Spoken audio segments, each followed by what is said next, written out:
Drama के start में हम एक लैब सीन देखते हैं जहां डोंग चान, जो ड्रामा का मेल लीड और एक रियलिटी शो डायरेक्टर है, खुद को और फीमेल लीड गोमी को एक कैप्सूल में फ्रीज करने का एक यूनिक एक्सपेरिमेंट कंडक्ट करने वाला होता है। एक फ्लैशबैक में गोमी को दिखाया जाता है जो एक गरीब फैमिली से होती है और अपनी फैमिली को सपोर्ट करने के लिए एक रियलिटी शो पर तरह तरह के स्टंट्स करती है। गोमी अपनी फैमिली के साथ लंच कर रही होती है, तभी उसकी मदर को स्टूडियो से एक कॉल आता है। जैसे ही गोमी जाने के लिए तैयार होती है, उसका मेंटली अनस्टेबल ब्रदर नामते उसे अपने फेवरेट के पॉप स्टार्स के ऑटोग्राफ्स लाने के लिए कहता है। गोमी अग्री करते हुए कहती है, ओके, मैं तुम्हारे लिए ऑटोग्राफ जरूर लेके आऊंगी। इसके बाद वो स्टूडियो जाती है जहां डोंग चान डायरेक्टर होता है। गोमी को एक रोल मिलता है जिसमें उसे वाटर रॉकेट का यूज करके उड़ना होता है। स्टंट के दौरान वो पानी में गिर जाती है, जिससे डोंग चान और ऑडियंस को लगता है कि वो डूब गई है। हालांकि वो पानी से बाहर आ जाती है, जिसके बाद सब तालियां बजाते हैं और डोंग चान उसे थम्स अप देता है। एक अवार्ड सेरेमनी में डोंग चान को विनर अनाउंस किया जाता है। वो अपनी टीम और ऑडियंस की तालियों के बीच स्टेज पर जाता है, एक स्पीच देता है और अपनी गर्लफ्रेंड हायंग को इंट्रोड्यूस कराता है। इसके बाद डोंग चान हायंग से कहता है, मैं तुम्हें अपने न्यू कैप्सूल एक्सपेरिमेंट के बारे में बताना चाहता हूँ। मैं खुद को फ्रीज करने जा रहा हूँ। हायंग कहती है, ऐसा मत करो।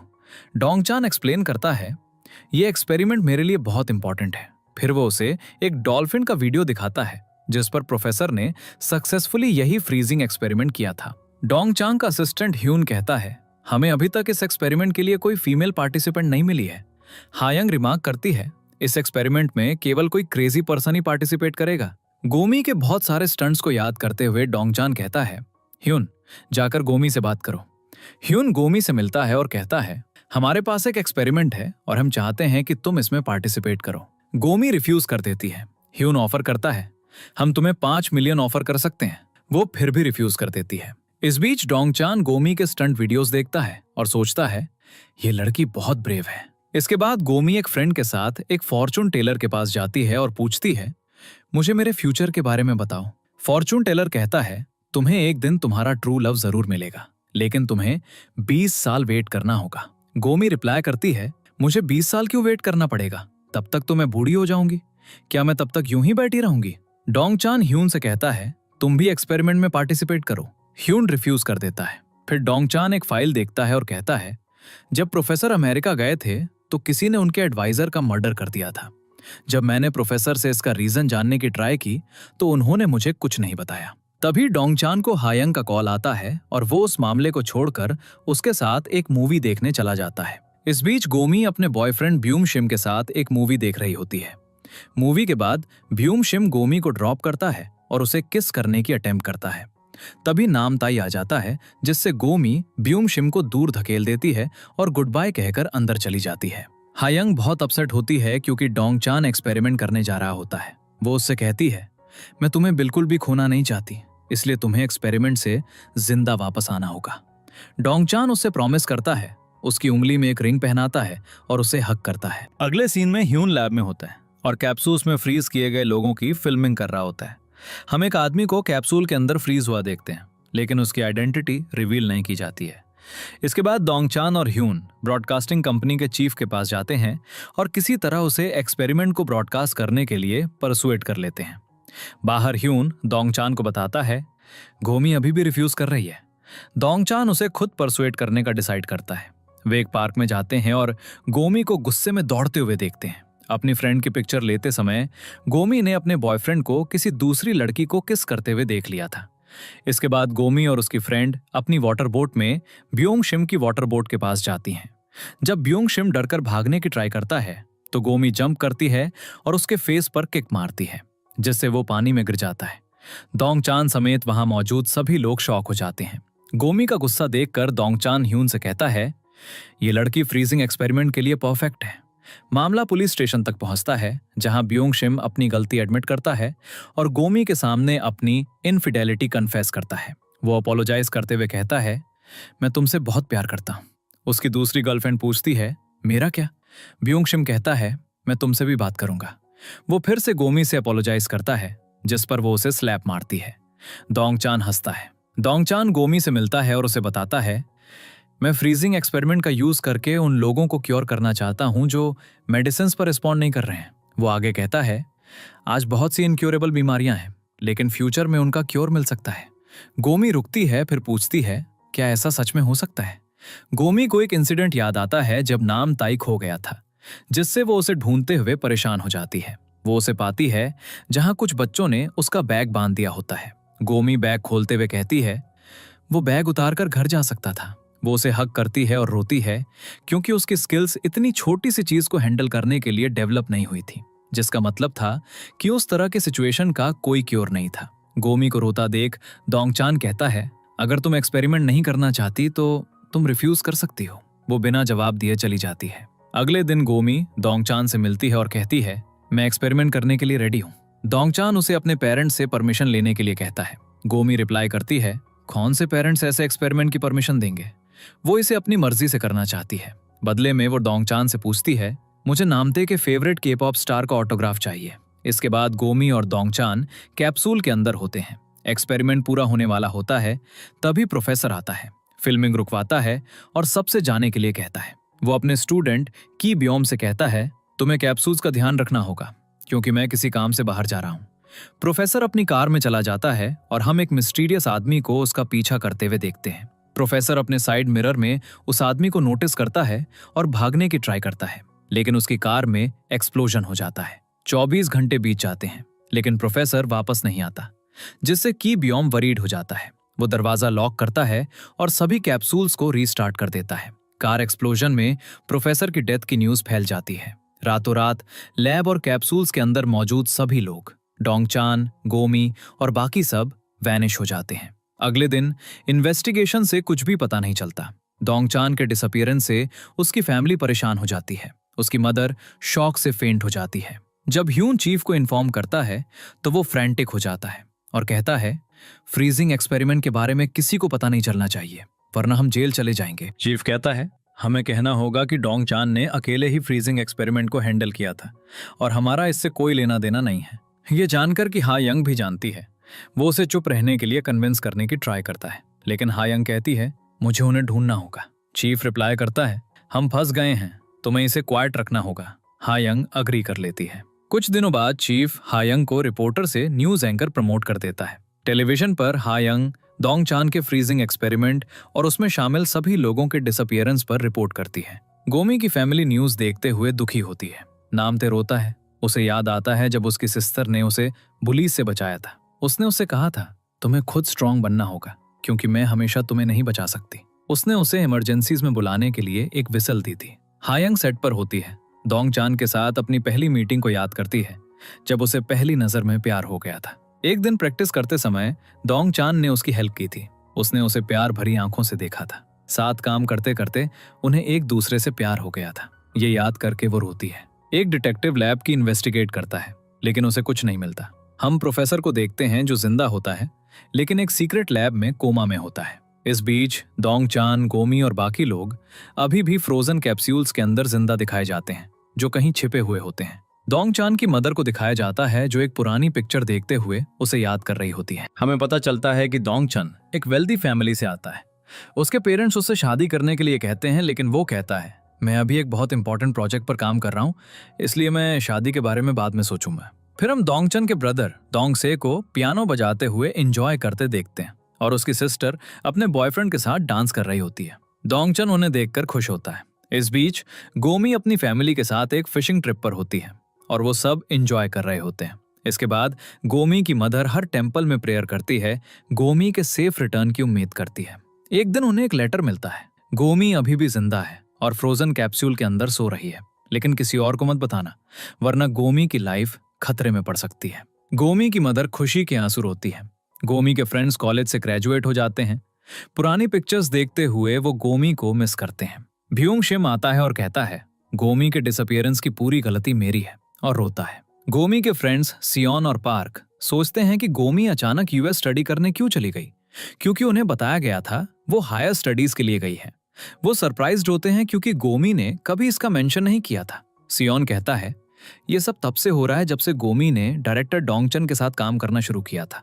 क्या डोंगचन ने काम के बहाने उसका फायदा उठाया? भ्यूंगशिम इमेजिन करता है गोमी प्रेग्नेंट है और डोंगचन के साथ यूएस चली गई है। डोंगचन की फैमिली उसे ढूंढना जारी रखती है। मिसिंग पर्सन के फ्लायर्स बांटती है जब तक कि उन्हें सब कुछ बेचना नहीं पड़ जाता। गोमी की फैमिली एक्सपेरिमेंट के एडवांस पेमेंट का यूज करके एक नए घर में मूव हो जाती है। नमते गोमी को मिस करते हुए एक डायरी लिखना शुरू करता है। वो बड़ा हो जाता है। डोंगचन के पेरेंट्स उसे ढूंढना जारी रखते हैं लेकिन कोई फायदा नहीं होता। डोंगचन का फादर परेशान होकर अपना सिर पकड़ लेता है। 20 साल बाद 2019 में ह्यून एक डायरेक्टर होता है, हायंग एक टीवी एंकर होती है और की बॉम एक साइंटिस्ट होता है। उसे लैब से एक इमरजेंसी अलर्ट मिलता है, प्रोफेसर मिसिंग है। वो लैब की ओर भागता है। जैसे ही प्रोफेसर को होश आता है वो डोंगचन और गोमी को फ्रोजन कैप्सूल्स में देखता है। वो कैप्सूल्स खोलता है और उन्हें अनकॉन्शियस करने के लिए एक इंजेक्शन देता है। रास्ते में की बैम डॉक्टर को कॉल करता है और कहता है प्रोफेसर को होश आ गया है। लैब में डोंगचन और गोमी के बॉडीज धीरे धीरे थॉ होते हैं। गोमी उठती है और कैप्सूल से बाहर गिर जाती है। डोंगचन को होश आता है और वो भाग जाता है लेकिन उसका वीक बॉडी साथ नहीं देता, जिससे वो कोलैप्स हो जाता है। लोग उसे हॉस्पिटल ले जाते हैं। की बॉम लैब में पहुंचता है तो देखता है कि दोनों कैप्सूल्स खाली हैं और प्रोफेसर फ्लोर पर अनकॉन्शियस पड़ा है। हॉस्पिटल में डॉक्टर्स डोंगचन के बॉडी टेम्परेचर से शॉक्ड होते हैं, केवल 31.5 डिग्री सेल्सियस। गोमी वीक हालत में एक बस में चढ़ती है। डोंगचन उठता है और जाने की ट्राई करता है लेकिन डॉक्टर्स और नर्सेज उसे रोकते हैं। वो कहता है ह्यू को कॉल करो और फिर से फेंट हो जाता है। ह्यून अपने स्टाफ को डांट रहा होता है, हमारे शो की टीआरपी इतनी क्यों गिर रही है। एक हॉस्पिटल कॉल उसे इंटरप्ट करता है। डॉक्टर कहता है डोंगचन तुमसे मिलना चाहता है। ह्यून शॉक्ड हो जाता है। डोंगचन को लगता है कि अभी भी 20 साल पहले का समय है और वो ह्यून को डांटता है तुम शूट बीच में छोड़कर कहाँ चले गए थे। ह्यून स्टन रह जाता है। वो कहता है वहीं रुको, मैं हॉस्पिटल आ रहा हूँ। डोंगचन के पेरेंट्स हॉस्पिटल पहुंचते हैं। अपनी फैमिली को देखकर डोंगचन शॉक्ड हो जाता है और फिर से फेंट हो जाता है। चीफ जो गोल्फ खेल रहा होता है स्टन रह जाता है जब ह्यून उसे बताता है डोंगचन जिंदा है। गोमी अपने पुराने घर जाती है और उसे खाली पाती है। वो सोचती है शायद मेरी फैमिली रेंट नहीं दे पाई और उन्हें निकाल दिया गया। वो उन्हें कॉल करने की ट्राई करती है लेकिन उसका फोन ब्रोकन होता है। एक रिपेयर शॉप का ओनर कहता है ये एक ओल्ड मॉडल है, ये ठीक नहीं हो सकता। गोमी सरप्राइज्ड होती है, मैंने ये फोन सिर्फ 3 महीने पहले खरीदा था। ओनर उसे अजीब तरह से देखता है, अब कोई ये फोन यूज नहीं करता। गोमी पुलिस स्टेशन जाती है और कहती है मेरी फैमिली डिसअपियर हो गई है, मुझे उन्हें ढूंढने में हेल्प चाहिए। ऑफिसर्स उसके आउटडेटेड सामान को देखकर सरप्राइज्ड होते हैं। उसकी आईडी पर 1976 की बर्थ डेट लिखी होती है। वो अस्टॉनिश्ड होते हैं, तुम 44 की उम्र में इतनी यंग कैसे हो। वो उसकी मदर को कॉल करने की ट्राई करते हैं, अनसक्सेसफुली। गोमी एक वॉइस मैसेज छोड़ती है जिसमें उन्हें मिलने के लिए कहती है। उसकी फैमिली खुशी से रोती है और पुलिस स्टेशन भागती है लेकिन उन्हें बताया जाता है वो अभी अभी निकली है। गोमी एक टैक्सी में भाग जाती है। हॉस्पिटल में डोंगचन उठता है और अपनी मदर से पूछता है आप एक दिन में इतनी बूढ़ी कैसे हो गई। वो अपने सिबलिंग्स के बदले हुए अपीयरेंसेस को नोटिस करता है। चीफ और ह्यून आते हैं लेकिन डोंगचन उन्हें नहीं पहचानता। ह्यून रोता है, मैं तुम्हारा असिस्टेंट हूँ। डोंगचन शॉक्ड हो जाता है। गोमी एक कॉलेज बेंच पर बैठती है। एक लड़का हेडफोन्स लगाकर बात कर रहा होता है जो गोमी को पजल करता है क्योंकि पास में कोई नहीं होता। फ्रीजिंग कैप्सूल से इतने लंबे समय तक बाहर रहने के कारण वो टेक्नोलॉजिकल एडवांसमेंट से अनफेमिलियर होती है। हर जगह 2019 देखकर वो शॉक हो जाती है। डोंगचन जो भाग रहा होता है वो भी 2019 देखता है और शॉक्ड हो जाता है। चीफ उसे बताता है हाँ यंग अब हमारी कंपनी में न्यूज एंकर हैं। कॉलेज में सब कुछ बदल गया होता है, जो गोमी को शॉक करता है। वो ब्यूंग शिम को देखते हैं जो अब वहां प्रोफेसर होता है। कुछ देर बाद गोमी के पेरेंट्स आते हैं और माइक्रोफोन पर उसका नाम अनाउंस करते हैं। नामते विसल बजाता है, उसे ढूंढता है। उसे सुनकर गोमी खड़ी हो जाती है। नामते उसे ढूंढ लेता है। गोमी उसे पहचान लेती है। वो गले मिलते हैं और रोते हैं। गोमी कहती है तुम बहुत लंबे हो गए हो। नामते हंसता है, लेकिन मैं अभी भी तुम्हारा छोटा ब्रदर हूँ। जैसे गोमी नामताई को अपने कंधों पर उठाती थी, अब वो उसे उठाता है। अपनी फैमिली को देखकर डोंगचन स्पीलेस हो जाता है। ह्यून अपना मुंह ढक लेता है। डोंगचन की मदर ह्यून को मारती है। डोंगचन उन्हें भेज देता है। उसे याद आता है कि गोमी भी एक्सपेरिमेंट में थी। वो कहाँ है? वो ह्यून से कहता है जल्दी से गोमी को ढूंढो। ह्यून प्रोफेसर की डेथ के बारे में बताता है जिससे डोंगचन शॉक्ड हो जाता है। डोंगचन का फोन ब्रोकन होता है। वो ह्यून का फोन यूज करता है और उसके बटनलेस डिजाइन से सरप्राइज्ड होता है। वो सोचता है इस फोन को कैसे यूज करते हैं। ह्यून गोमी को कॉल करने की ट्राई करता है लेकिन उसका फोन ऑफ होता है। डोंगचन उसके पुराने घर जाता है लेकिन वो वहां नहीं मिलती। गोमी की फैमिली उसे अपने नए लग्जूरियस घर ले जाती है। शॉक्ड होकर गोमी पूछती है, क्या हमारी लॉटरी लगी है? उसके पेरेंट्स हंसते हैं, इसे लॉटरी ही समझो, हमने तुम्हारे एक्सपेरिमेंट की सैलरी इन्वेस्ट की थी।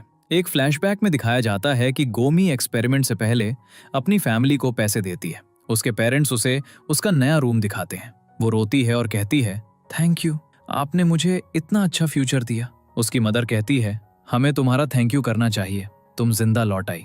डोंग चान की फैमिली उसे अपने छोटे नए घर ले जाती है। वो अपने ब्रदर की वाइफ और डॉटर से मिलता है। अपने मिसिंग पोस्टर्स देखकर वो इमोशनल हो जाता है। वो अपने फादर के बारे में पूछता है।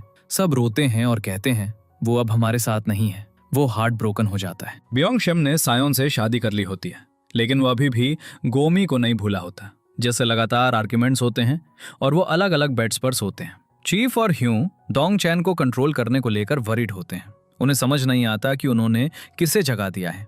डोंग चैन की फैमिली सोचती है कि वो इतने सालों बाद इतना यंग कैसे है। वो आइडियाज देते हैं। उसकी सिस्टर सजेस्ट करती है, शायद वो एक ह्यूमन क्लोन है। उसकी मदर उन्हें चुप करा देती है। डोंग चैन अपने फादर की फोटोज देखता है और उन्हें याद करता है। उसका ब्रदर आता है और डोंग चैन उसे अपना फादर समझ लेता है। गोमी नमते की डायरी पढ़ती है और रोती है, ये रियलाइज करते हुए कि उसकी फैमिली ने उन 20 सालों में उसे कितना मिस किया। अगले दिन गोमी की मदर चाहती है कि वो चेकअप कराए, लेकिन गोमी कहती है, मैं अब बिल्कुल ठीक हूँ। इसके अलावा मैंने इतने सालों तक रेस्ट किया है, मैं टाइम वेस्ट नहीं करना चाहती। वो ऐड करती है, मुझे कॉलेज से ग्रेजुएट होकर जल्दी से जॉब लेनी है, लेकिन पहले मुझे एक और टास्क करना है। डोंग चैन लैब में जाता है, की बॉम्ब से मिलता है, जो एक सीक्रेट दरवाजा खोलकर प्रोफेसर को दिखाता है। की बॉम्ब कहता है, एक्सपेरिमेंट से 2 घंटे पहले प्रोफेसर का कार एक्सीडेंट हो गया था और वो कोमा में चले गए थे। तुम्हें और गोमी को रिवाइव करने के बाद वो एमनीशिया के कारण वापस कोमा में चले गए। की बॉम्ब ऐड करता है, हमें प्रोफेसर के सर्वाइवल को सीक्रेट रखना होगा, कोई उन्हें मारना चाहता है। डोंग चैन हायोंग से मिलने कंपनी जाता है। उसके सर्वाइवल के बारे में सुनकर वो उससे मिलने आती है, लेकिन वो उसे नहीं पहचानता। एक फैन को हायोंग का ऑटोग्राफ लेते और ये जानते हुए कि वो एक फेमस न्यूज एंकर है, वो घूरता है, फिर अपोलोजाइज करता है, मुझे देर से आने के लिए फॉरगिव कर दो। हायोंग इमोशनल हो जाती है और कहती है, मैंने तुमसे कहा था कि एक्सपेरिमेंट मत करो, तुमने नहीं सुना और अब ये हो गया है, कुछ ऐसा जिसे हम कभी नहीं बदल सकते। वो चली जाती है। लैब में की बॉम्ब डिस्कवर करता है कि एक्सपेरिमेंटल डॉल्फिन की डेथ हाइपोथर्मिया से लड़ने में इनएबिलिटी के कारण हुई थी। इसका मतलब था कि गोमी और डोंग चैन अपने बॉडी टेम्परेचर को नॉर्मलाइज किए बिना सरवाइव नहीं कर पाते। की बॉम्ब कहता है, केवल प्रोफेसर ही उन्हें बचा सकते हैं और उन्हें जल्दी से कोमा से बाहर आना होगा। डोंग चैन कंपनी में हॉट फील करते हुए अपना फेस पानी से धोता है। ह्यून गोमी को गुस्से में एंटर करते हुए देखता है। वो टेरिफाइड हो जाता है, लेकिन वो उसे नहीं पहचानती और आगे बढ़ जाती है। वो गुस्से में डोंग चैन से कन्फ्रंट करती है। इससे पहले कि वो कुछ बोल पाता, वो उसे स्लैप मारती है, जिससे सब शॉक्ड हो जाते हैं। गोमी चिल्लाती है, मेरे 20 साल वापस दो। डोंग चैन उसे प्राइवेटली बात करने के लिए एक तरफ ले जाता है। ह्यू ये दावा करके उनकी कॉन्वर्सेशन को कवर करता है कि ये एक शो रिहर्सल है। वे एक क्वाइट जगह पर जाते हैं। गोमी रोती है। डोंग चैन अपनी गलती एडमिट करता है और कहता है, मैंने भी तुम्हारे साथ 20 साल वेस्ट किए हैं, लेकिन मैं अब कुछ नहीं कर सकता। गोमी कहती है, मैं ये सब कैसे भूल सकती हूँ? मैंने अपने ब्रदर को बड़ा होते नहीं देखा, मैंने काम नहीं किया, मैंने शादी नहीं की। डोंग चैन रोता है, मेरी सिचुएशन भी वही है। मैं अब 52 का हूँ, लेकिन हमारा एक्सपेरिमेंट सक्सेसफुल रहा और हम जिंदा हैं। हमारा नाम हिस्ट्री में लिखा जाएगा। हम पहले सक्सेसफुल फ्रोजन एक्सपेरिमेंट सब्जेक्ट्स हैं। गोमी चली जाती है। इस बीच ऑफिस में डोंग चैन के सर्वाइवल के बारे में सुनकर चीफ की कंडीशन और खराब हो जाती है। ह्यू आता है और कहता है, फ्रोजन एक्सपेरिमेंट की दूसरी विक्टिम गोमी भी वापस आ गई है। चीफ और भी स्ट्रेस हो जाता है। इसके बाद डोंग चैन हायंग से पूछता है, चलो तुम्हारे फेवरेट रेस्टोरेंट में डिनर पर चलते हैं। हायंग रिप्लाई करती है, वो रेस्टोरेंट सालों पहले बंद हो गया। गोमी एडमिशन के लिए कॉलेज जाती है। बियोंगशिम उसे देखकर शॉक्ड हो जाता है। वो उसे फॉलो करता है, लेकिन वो उसे बिना पहचाने चली जाती है। डोंग चैन ह्यू और चीफ से कहता है, मैं अपना काम रिज्यूम करना चाहता हूँ। वो उसे रोकने के लिए एक्सक्यूजेस बनाते हैं, डरते हैं कि वो एक्सपेरिमेंट में उनकी इन्वॉल्वमेंट रिवील कर देगा। डोंग चैन कहता है, अगर तुम लोग मुझे काम नहीं करने दोगे तो मैं दूसरी कंपनी ज्वाइन कर लूंगा। वो जाने लगता है, लेकिन वो उसे रोक लेते हैं। लैब में अनकॉन्शियस प्रोफेसर को फ्लैशबैक्स आते हैं और उसे होश आ जाता है। डोंग चैन के घर पर, जहां केवल एक बाथरूम होता है, उसकी नीस कहती है, हमें एक बड़े घर में मूव हो जाना चाहिए। वो पूछती है, तुम इतने यंग क्यों हो? क्या तुम एक वैम्पायर हो? डोंगचन की सिस्टर ड्रंक होकर उसे हक करती है। डोंगचन हट जाता है। कॉलेज में गोमी लड़कियों को फोटोज लेते देखती है और अपनी फ्रेंड को याद करती है। डोंगचन काम पर वापस आता है और सबके सामने ह्यून को डांटता है। ये उन्हें शॉक करता है क्योंकि ह्यून उनका सीनियर था और डोंगचन को जूनियर माना जाता था। ब्यूंग शिम गोमी को फॉलो करता है। वो मुड़ती है और उसे देखती है। उसे अनचेंज देखकर वो स्पीचलेस हो जाता है। गोमी पूछती है, क्या तुम्हें कुछ कहना है? वो रिस्पॉन्ड नहीं कर पाता। वो चली जाती है। घर पर गोमी सियोन और पार्क के पुराने ईमेल्स को देखती है जो उसके डिसअपीयरेंस के बाद भेजे गए थे और इमोशनल हो जाती है। लंच पर गोमी के पेरेंट्स कहते हैं, अब तुम्हें रश करने की जरूरत नहीं है, हम अब रिच हैं। गोमी कहती है, सबके लिए 20 साल बीत गए लेकिन मेरे लिए सिर्फ एक दिन। मेरे माइंडसेट को एडजस्ट करने में टाइम लगेगा। गोमी क्लास अटेंड करती है। बेक नाम का एक लड़का उसे कॉफी ऑफर करता है और फ्रेंड्स बनना चाहता है। वो एक्सेप्ट कर लेती है लेकिन उसे कॉफी बिटर लगती है। ब्यूंग शिम क्लास में एंटर करता है। लेक्चर देने वाला होता है। तभी वो गोमी को देखता है। टेरिफाइड होकर वो लड़खड़ाता है और गिर जाता है, जिससे स्टूडेंट्स शॉक हो जाते हैं। डोंगचन अपने ऑफिस में होता है जब प्रोडक्शन डायरेक्टर उसे बी लिटिल करता है। ह्यू आता है और उसे रोकता है। वो डोंगचन से अपोलोजाइज करता है। उसे सीनियर कहता है, जिससे सब सरप्राइज हो जाते हैं। डोंगचन कहता है, तुमने अपने जूनियर्स को ये सिखाया है? तुम इतने लेजी हो, तुम्हारा स्टाफ भी वैसा ही है। ह्यू अपना गुस्सा सब पर निकालता है। डोंगचन नए शो आइडियाज पिच करता है जो सभी पिछले 20 सालों में रिलीज हो चुके होते हैं। ब्यूंग शिम लेक्चर देता है। गोमी बोर्ड हो जाती है और कहती है, इससे मुझे कैप्सूल में वापस जाने का मन कर रहा है। जी हूं, एक स्टूडेंट गोमी की क्यूटनेस पर स्माइल करता है। ह्यू डोंगचन से कहता है, सबके सामने मेरी इंसल्ट मत किया करो। डोंगचन अग्री करता है। गोमी कॉल करती है। ह्यू पैनिक हो जाता है। डोंगचन आंसर देता है। गोमी कहती है, एक्सपेरिमेंट से पहले मेरा एक कॉन्ट्रैक्ट हुआ था, मैं उस पर डिस्कस करना चाहती हूँ। ह्यून तुरंत चीफ को कॉन्ट्रैक्ट के बारे में बताता है। चीफ को गोमी के साथ एक कॉन्ट्रैक्ट साइन करना याद आता है। प्रोफेसर उठता है लेकिन उसे एमनीशिया होता है। वो की बियोम या फ्रोजन एक्सपेरिमेंट को नहीं पहचानता। डोंगचन पिछले शो की डिटेल्स रिव्यू करता है। उसके रूम का एसी इतना लो होता है कि ह्यून जम रहा होता है, लेकिन डोंगचन अनअफेक्टेड रहता है। की बियोम प्रोफेसर को कैप्सूल दिखाता है और उसे याद करने के लिए कहता है। प्रोफेसर को कुछ भी याद नहीं आता। गोमी तीनों से मिलती है। डोंगचन उन्हें देखकर खड़ा हो जाता है। वो कॉन्ट्रैक्ट दिखाती है। अपने 20 खोए हुए सालों के लिए कॉम्पेंसेशन की डिमांड करती है जो चीफ ने प्रॉमिस किया था। उसका कैलकुलेटेड अमाउंट उन्हें शॉक कर देता है। ह्यून कहता है, अगर हम ये चैनल बेच भी दें तो भी हम ये अफोर्ड नहीं कर सकते। डोंगचन और गोमी को बहुत हॉट फील होता है और वो आइस्ड वाटर पीते हैं। डोंगचन गोमी को घर ड्रॉप करता है। उसकी पुरानी कार सबको सरप्राइज करती है। पार्क, गोमी का दूसरा फ्रेंड, गोमी के मैसेज से शॉक्ड हो जाता है और सियोन को बताता है, गोमी वापस आ गई है और हमसे मिलना चाहती है। नाम ताई गोमी के लिए ब्रेड बनाता है और कहता है, तुम्हारे हाथ हमेशा ठंडे रहते हैं, ये खाओ। गोमी पार्क और सायन के रिप्लाईज देखकर खुश होती है और उनसे मिलने का डिसाइड करती है। डोंगचन और हायंग लंच करते हैं। वो कहता है, तुम 20 सालों में बहुत बदल गई हो।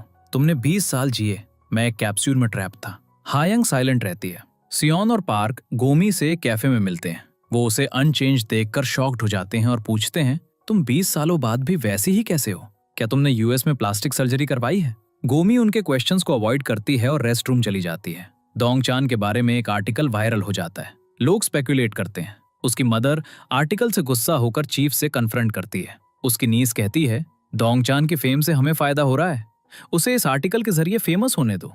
लैब में की बियोम डोंगचन को बताता है कि फ्रोजन ह्यूमंस के लिए क्रिटिकल टेम्परेचर 33 डिग्री सेल्सियस होता है, जो उनके बॉडी टेम्परेचर के करीब होता है। डिटेक्टिव यान डोंगचन को एक फाइल दिखाता है और कहता है, यह आदमी तब मौजूद था जब प्रोफेसर के असिस्टेंट का मर्डर हुआ था और पॉसिबली 20 साल पहले प्रोफेसर के कार एक्सीडेंट में भी शामिल था।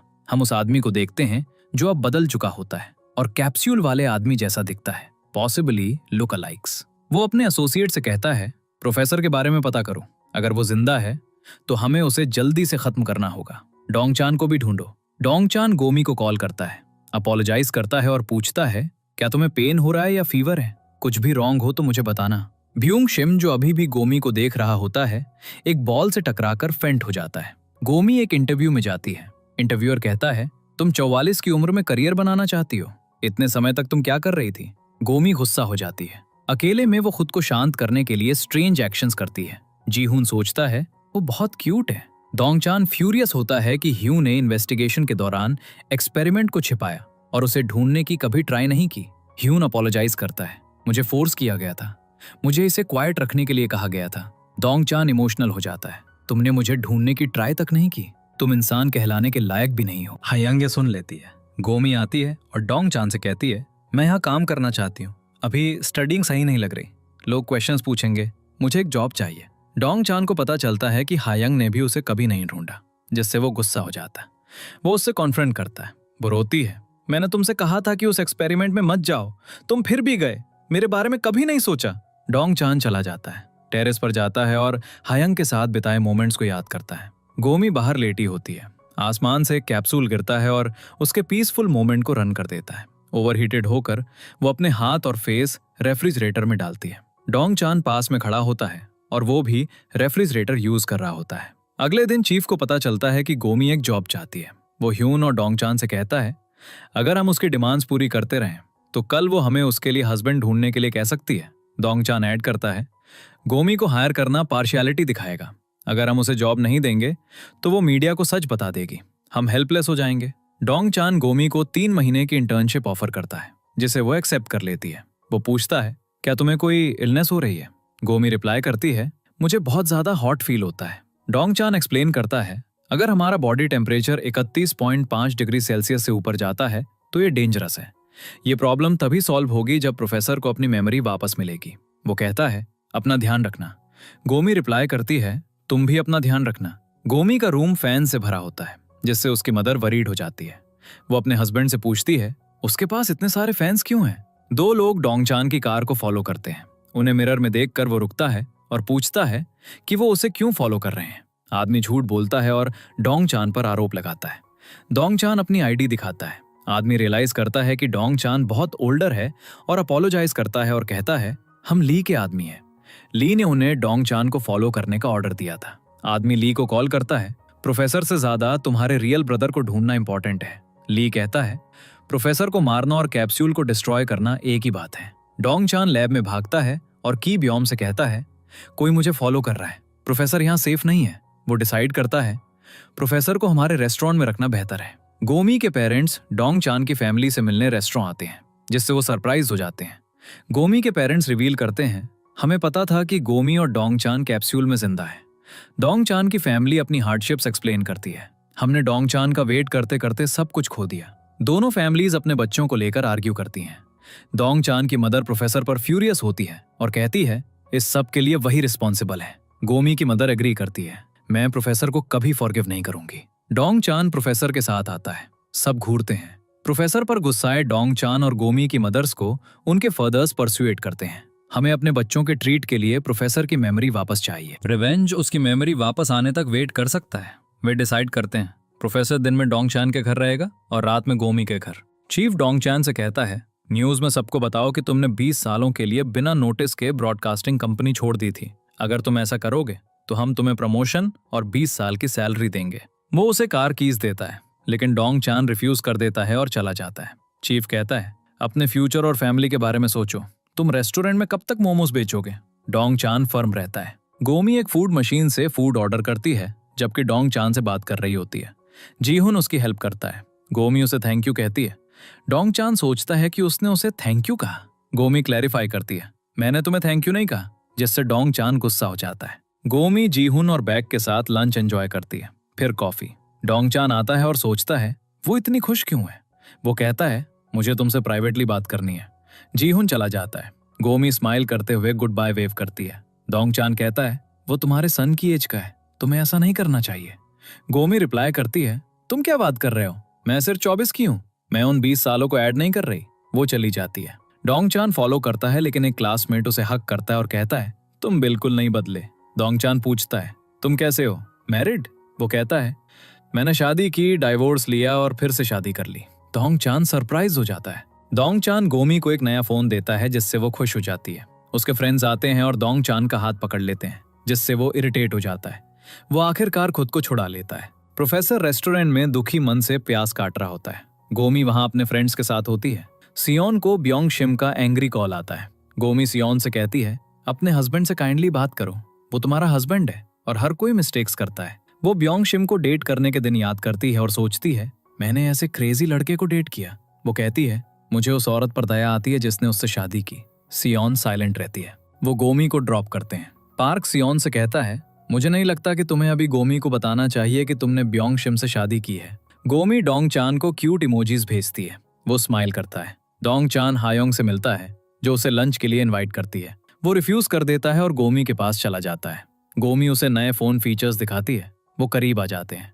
हायांग उन्हें साथ देखकर एंग्री हो जाती है, जबकि डोंग चान गोमी को उसका काम एक्सप्लेन कर रहा होता है। पार्किंग एरिया में एक आदमी उन्हें एक फ्रीजिंग रूम तक फॉलो करता है। उसे पता चलता है कि ठंड का उन पर कोई असर नहीं होता। वो प्रोफेसर के बारे में पूछता है। वो उसे किक मारते हैं और कहते हैं, हमें नहीं पता। डोंग चान किडनैपर से फाइट करता है। वो भाग जाते हैं। डोंग चान दूसरे किडनैपर से कहता है, मैंने पुलिस को कॉल किया है, वो जल्दी यहाँ होंगे। किडनैपर भाग जाता है। डोंग चान और गोमी गर्मी में ट्रैप्ड हो जाते हैं। गोमी फेंट हो जाती है। डोंग चान उसे उठाता है और खुद भी कोलैप्स हो जाता है। फिर उसे एक कार मिलती है और वो गोमी के साथ हॉस्पिटल के लिए लिफ्ट लेता है। जब डॉक्टर्स उसका टेम्परेचर चेक करना शुरू करते हैं, डोंग चान उन्हें फीवर रिड्यूसिंग मेडिसिन देने के लिए कहता है। फिर वो खुद एक कोल्ड शावर लेता है। गोमी को देखकर वो उसके लिए बहुत वरीड हो जाता है। फिर हायांग डोंग चान को कॉल करती है और उसे इंटरव्यू के लिए रेडी होने के लिए कहती है। डोंग चान रेडी होकर सेट पर पहुंचता है, जहां सारा मीडिया उसकी स्टोरी जानने के लिए एक्साइटेड होता है। वहां डोंग चान रिवील करता है, मैं दुनिया का पहला फ्रोजन ह्यूमन हूं, क्योंकि मैंने 20 साल पहले यानी 1999 में एक एक्सपेरिमेंट में पार्टिसिपेट किया था। लेकिन बैड लक की वजह से मैं 20 सालों तक एक्सपेरिमेंट में ट्रैप्ड रहा और अब मैं उसी बॉडी के साथ वापस आ गया हूं। ये सुनकर सब शॉक्ड हो जाते हैं।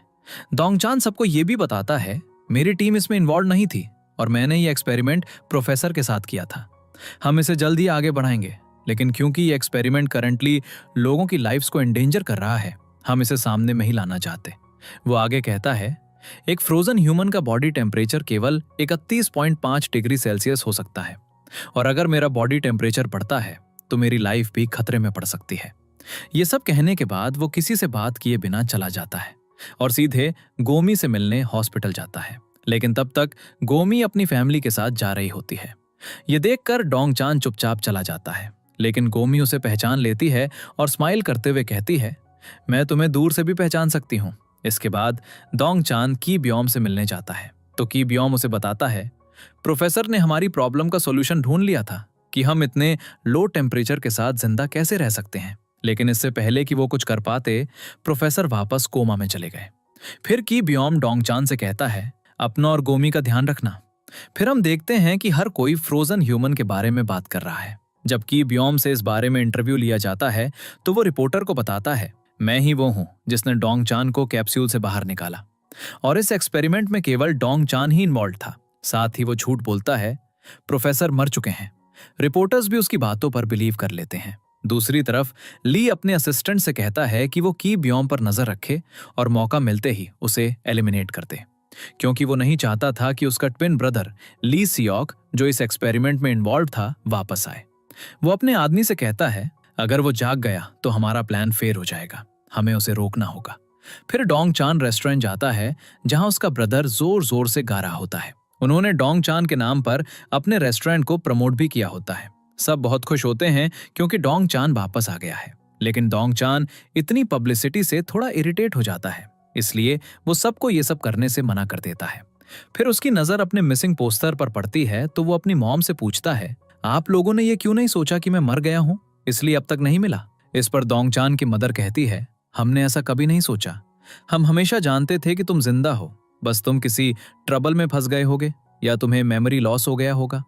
वो आगे कहती है, इसीलिए हमने तुम्हारे नाम पर एक रेस्टोरेंट खोला ताकि अगर तुम कभी वापस आओ तो इसे देखकर तुम्हें सब कुछ याद आ जाए। ये सुनकर डोंग चान इमोशनल हो जाता है और अपनी मॉम को हक करता है। उसके बाद डोंग चान पुलिस स्टेशन जाता है जहां उसे पता चलता है कि कोई प्रोफेसर के बारे में इन्वेस्टिगेट कर रहा था और ये भी जानता था कि प्रोफेसर जिंदा है। दूसरी तरफ जीहुन सिर्फ गोमी के बारे में सोच रहा होता है और ये पता लगाने की ट्राई कर रहा होता है कि क्या डोंग चान गोमी का बॉयफ्रेंड है। तभी उसकी मदर वहां आती है और हमें पता चलता है कि जीहुन सियोन और ब्योंग शिम का सन है। फिर जीहुन कॉलेज जाता है और गोमी के बगल में बैठता है। वो उससे पूछता है, जो लड़का तुमसे मिलने आया था क्या वो तुम्हारा बॉयफ्रेंड है? ये सुनकर गोमी साफ डिनाई कर देती है। फिर जीहुन उसे बताता है, मैं भी उसी ब्रॉडकास्ट कंपनी में इंटर्नशिप के लिए अप्लाई करने जा रहा हूँ जहां तुम काम करती हो, ये सुनकर गोमी बहुत खुश हो जाती है। दूसरी तरफ चीफ और ह्यून इस बारे में बात कर रहे होते हैं कि डोंग चान उनकी वजह से इतना फेमस हो गया है, तो उन्हें भी कुछ क्रेडिट मिलना चाहिए। चीफ कहता है, मैं ही वो था जिसने फ्रोजन ह्यूमन एक्सपेरिमेंट को अप्रोच किया था। लेकिन तभी डोंग चान वहां आता है और ह्यून को बाहर बुलाकर उसे अपना काम करने के लिए कहता है। इस पर ह्यून गुस्से में कहता है, तुम अब मेरे बॉस नहीं हो, इसलिए मुझे ऑर्डर देना बंद करो। लेकिन जैसे ही डोंग चान उसकी ओर बढ़ने लगता है, ह्यून तुरंत उसकी बात मान लेता है। उसके बाद डोंग चान वहां से गोमी से मिलने के लिए निकलता है, लेकिन उससे पहले वो हा यंग से मिलता है। हा यंग उससे पूछती है, तुम मुझे कब तक इग्नोर करते रहोगे? इस पर डोंग चान कहता है, मैं अपना फर्स्ट लव यानी तुम्हें कभी नहीं भूल सकता। मैं हमेशा तुमसे प्यार करूंगा, लेकिन अब मुझे तुमसे दूर रहना होगा। इसके बाद डोंग चान गोमी से मिलने जाता है। वो उसे उसका आईडी कार्ड देता है और उसका टेम्परेचर चेक करता है, जिससे गोमी थोड़ी नर्वस हो जाती है। फिर डोंग चान उसे बताता है, अब से तुम्हें अपना ज्यादा ध्यान रखना होगा। इसलिए वो उसे एक स्मार्ट वॉच देता है जो हमेशा उसके बॉडी टेम्परेचर को ट्रैक करेगी। फीवर से बचने के लिए वो उसे कुछ इंजेक्शंस भी देता है, ताकि जरूरत पड़ने पर वो उन्हें यूज कर सके। फिर गोमी कॉलेज जाती है, जहां वो ब्योंग शिम से मिलती है।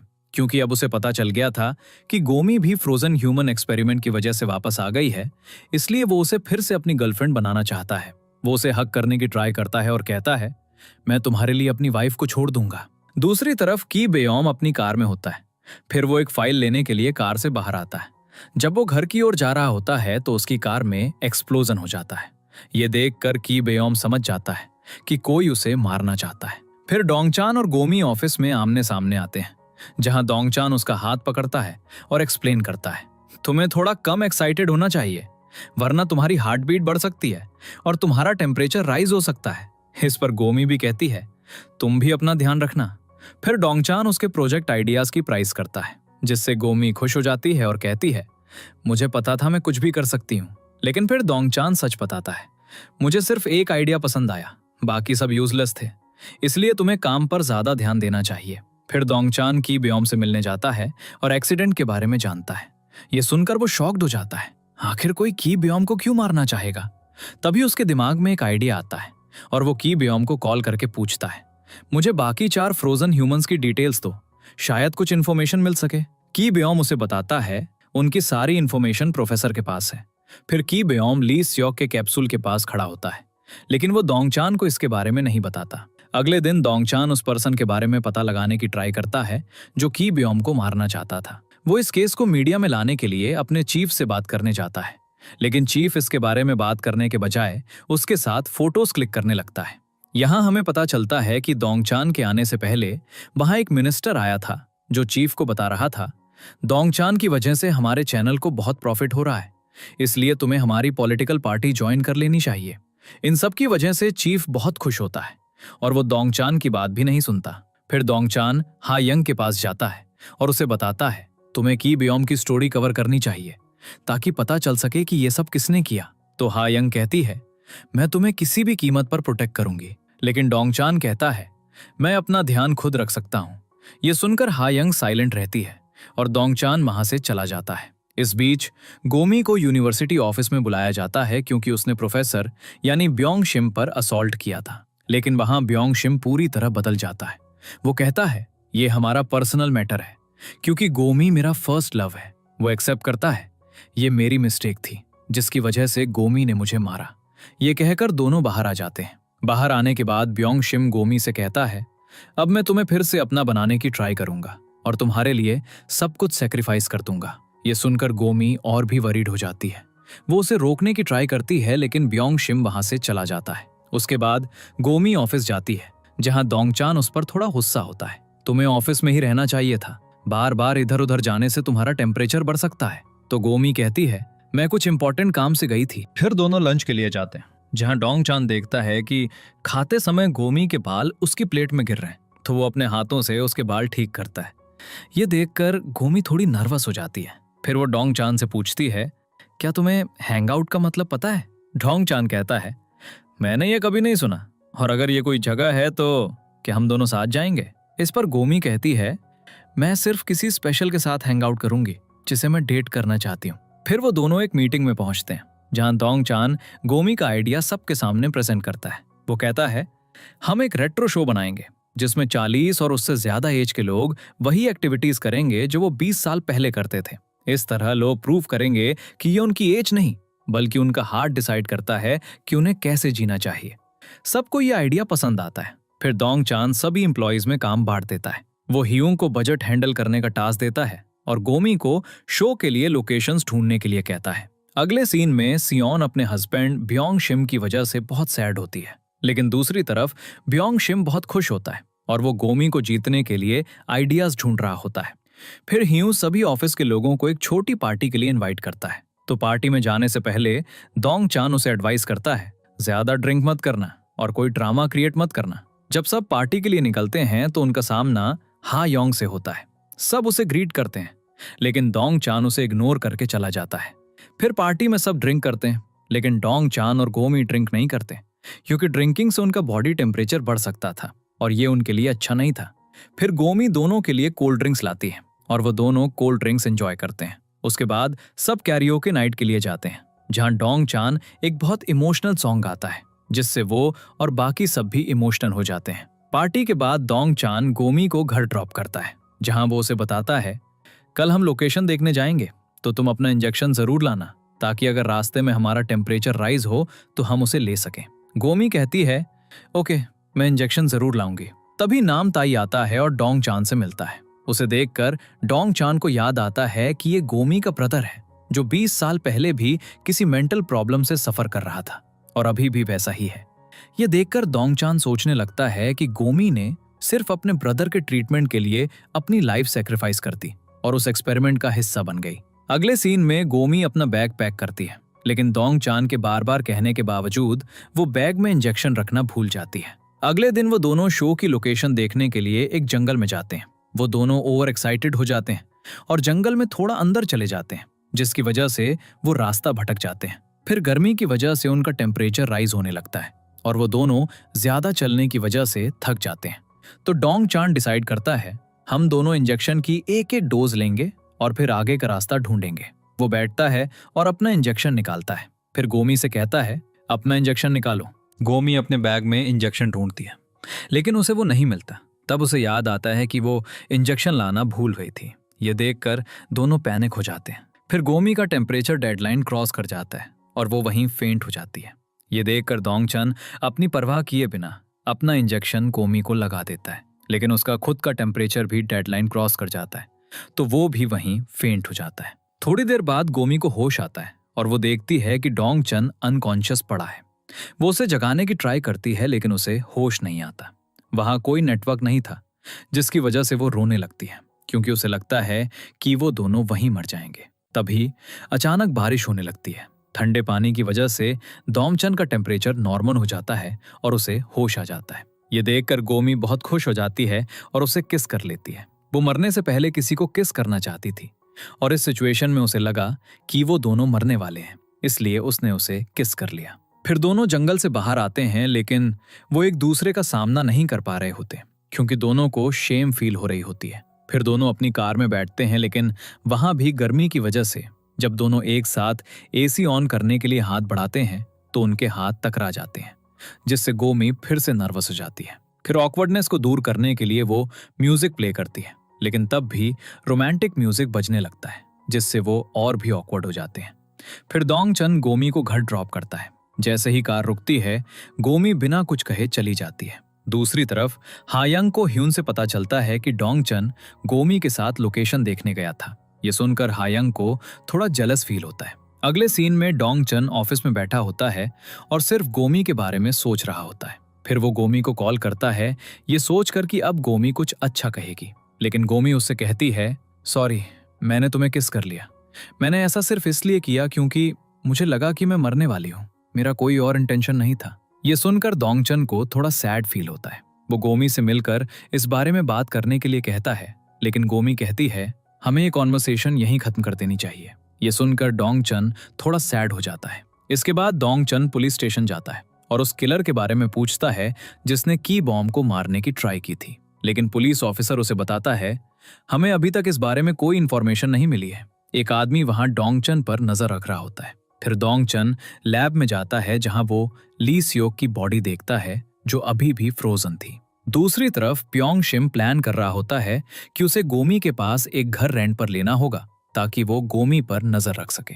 फिर वो चेक करता है और उसे गोमी के घर में रेंट पर एक रूम मिल जाता है, तो वो तुरंत कॉल करके वो रूम ले लेता है। फिर ऑफिस में चीफ डोंगचन को मिनिस्टर से इंट्रोड्यूस कराता है। मिनिस्टर डोंगचन से पॉलिटिक्स ज्वाइन करने के लिए कहता है, लेकिन डोंगचन साफ रिफ्यूज कर देता है। फिर डुप्लीकेट ली वहां पहुंचता है। उसे देखकर डोंगचन सोचता है, मैंने इस पर्सन को कैप्सूल के अंदर देखा था, फिर ये बाहर कैसे हो सकता है। दूसरी तरफ गोमी अभी भी किसिंग इंसिडेंट के बारे में सोच रही होती है और फिर वो वॉक के लिए घर से बाहर जाती है।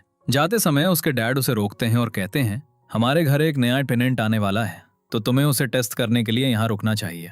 लेकिन वो अपने डैड से कहती है, मैं लोगों को बॉदर करने में अच्छी नहीं हूँ, और वहां से चली जाती है।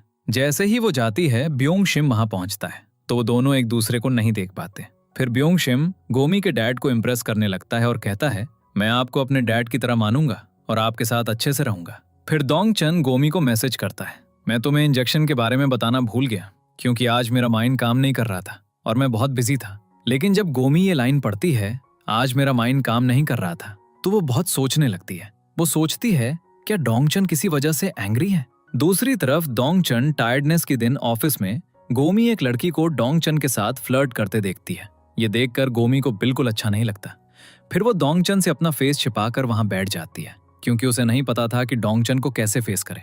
तभी ह्यू वहां पहुंचता है और वो सबको बताता है, मैंने ऑफिस में कुछ न्यू रूल्स बनाए हैं। अब कोई भी मेल स्टाफ किसी फीमेल स्टाफ को टच नहीं करेगा, वरना उसके खिलाफ केस फाइल हो सकता है। फिर वो एक्सप्लेन करता है, हमारे ऑफिस में हैरेसमेंट के केसेस बढ़ने लगे हैं, इसलिए अब मेल और फीमेल स्टाफ एक दूसरे के करीब नहीं आएंगे। ये सुनकर एक लड़का पूछता है, अगर कोई लड़की किसी लड़के को टच करती है या किस करती है तो क्या उसके खिलाफ भी केस फाइल होगा।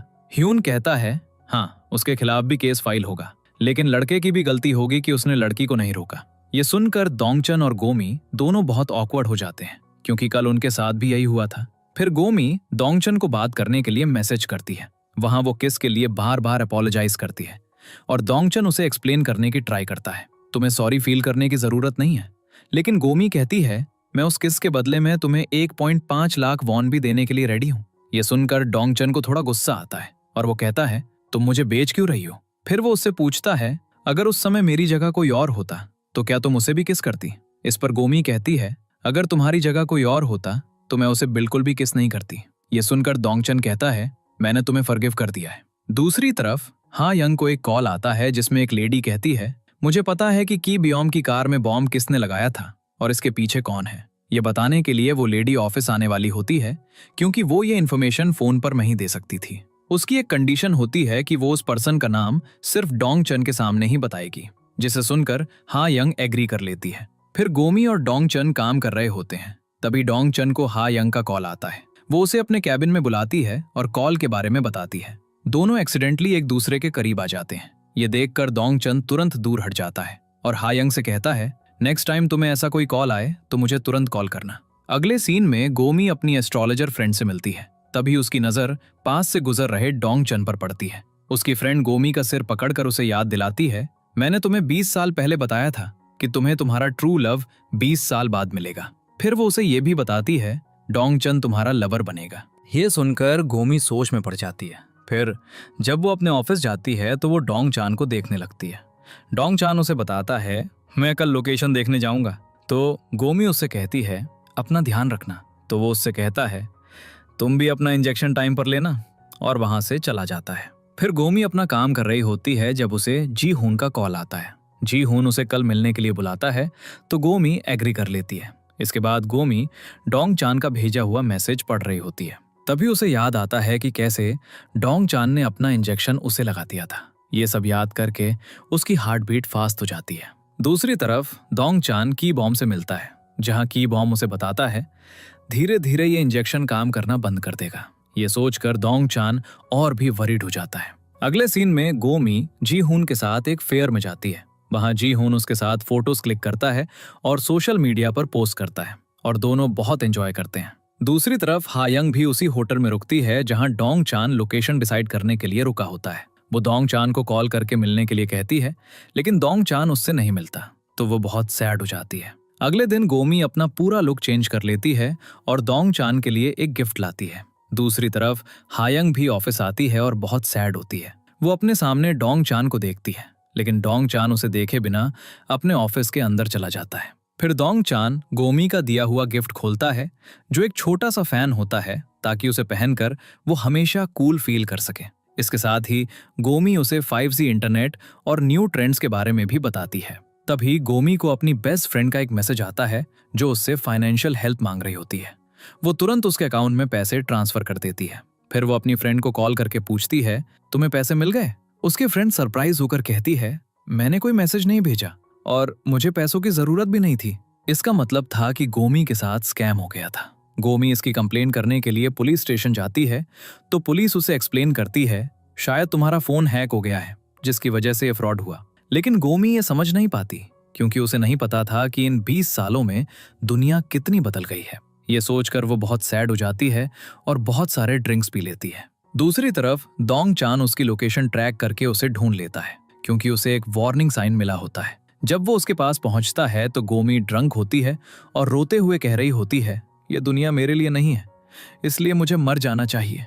डोंग चान उसे चुप कराता है और कहता है, मैं तुम्हारे लिए बहुत वरीड हूँ। फिर वो हल्की सी स्माइल के साथ कहता है, अगर तुम मेरी बात मानने से रिफ्यूज करोगी तो शायद मुझे तुमसे प्यार हो जाएगा। ये सुनकर गोमी रुक जाती है, क्योंकि वो भी डोंग चान के लिए कुछ फील कर रही होती है। गोमी उसे देखने लगती है, जिस पर डोंग चान ब्लश करता है और सब्जेक्ट चेंज कर देता है। फिर वो गोमी के लिए आइसक्रीम लाता है, लेकिन गोमी को फ्लेवर पसंद नहीं आता, तो डोंग चान उसकी बची हुई आइसक्रीम खाने लगता है। ये देखकर गोमी भी उससे उसकी आइसक्रीम मांगती है, लेकिन डोंग चान कहता है, वो तुम्हारी है, लेफ्ट ओवर। इस पर गोमी कहती है, तुमने अभी अभी मेरी लेफ्ट ओवर आइसक्रीम खाई।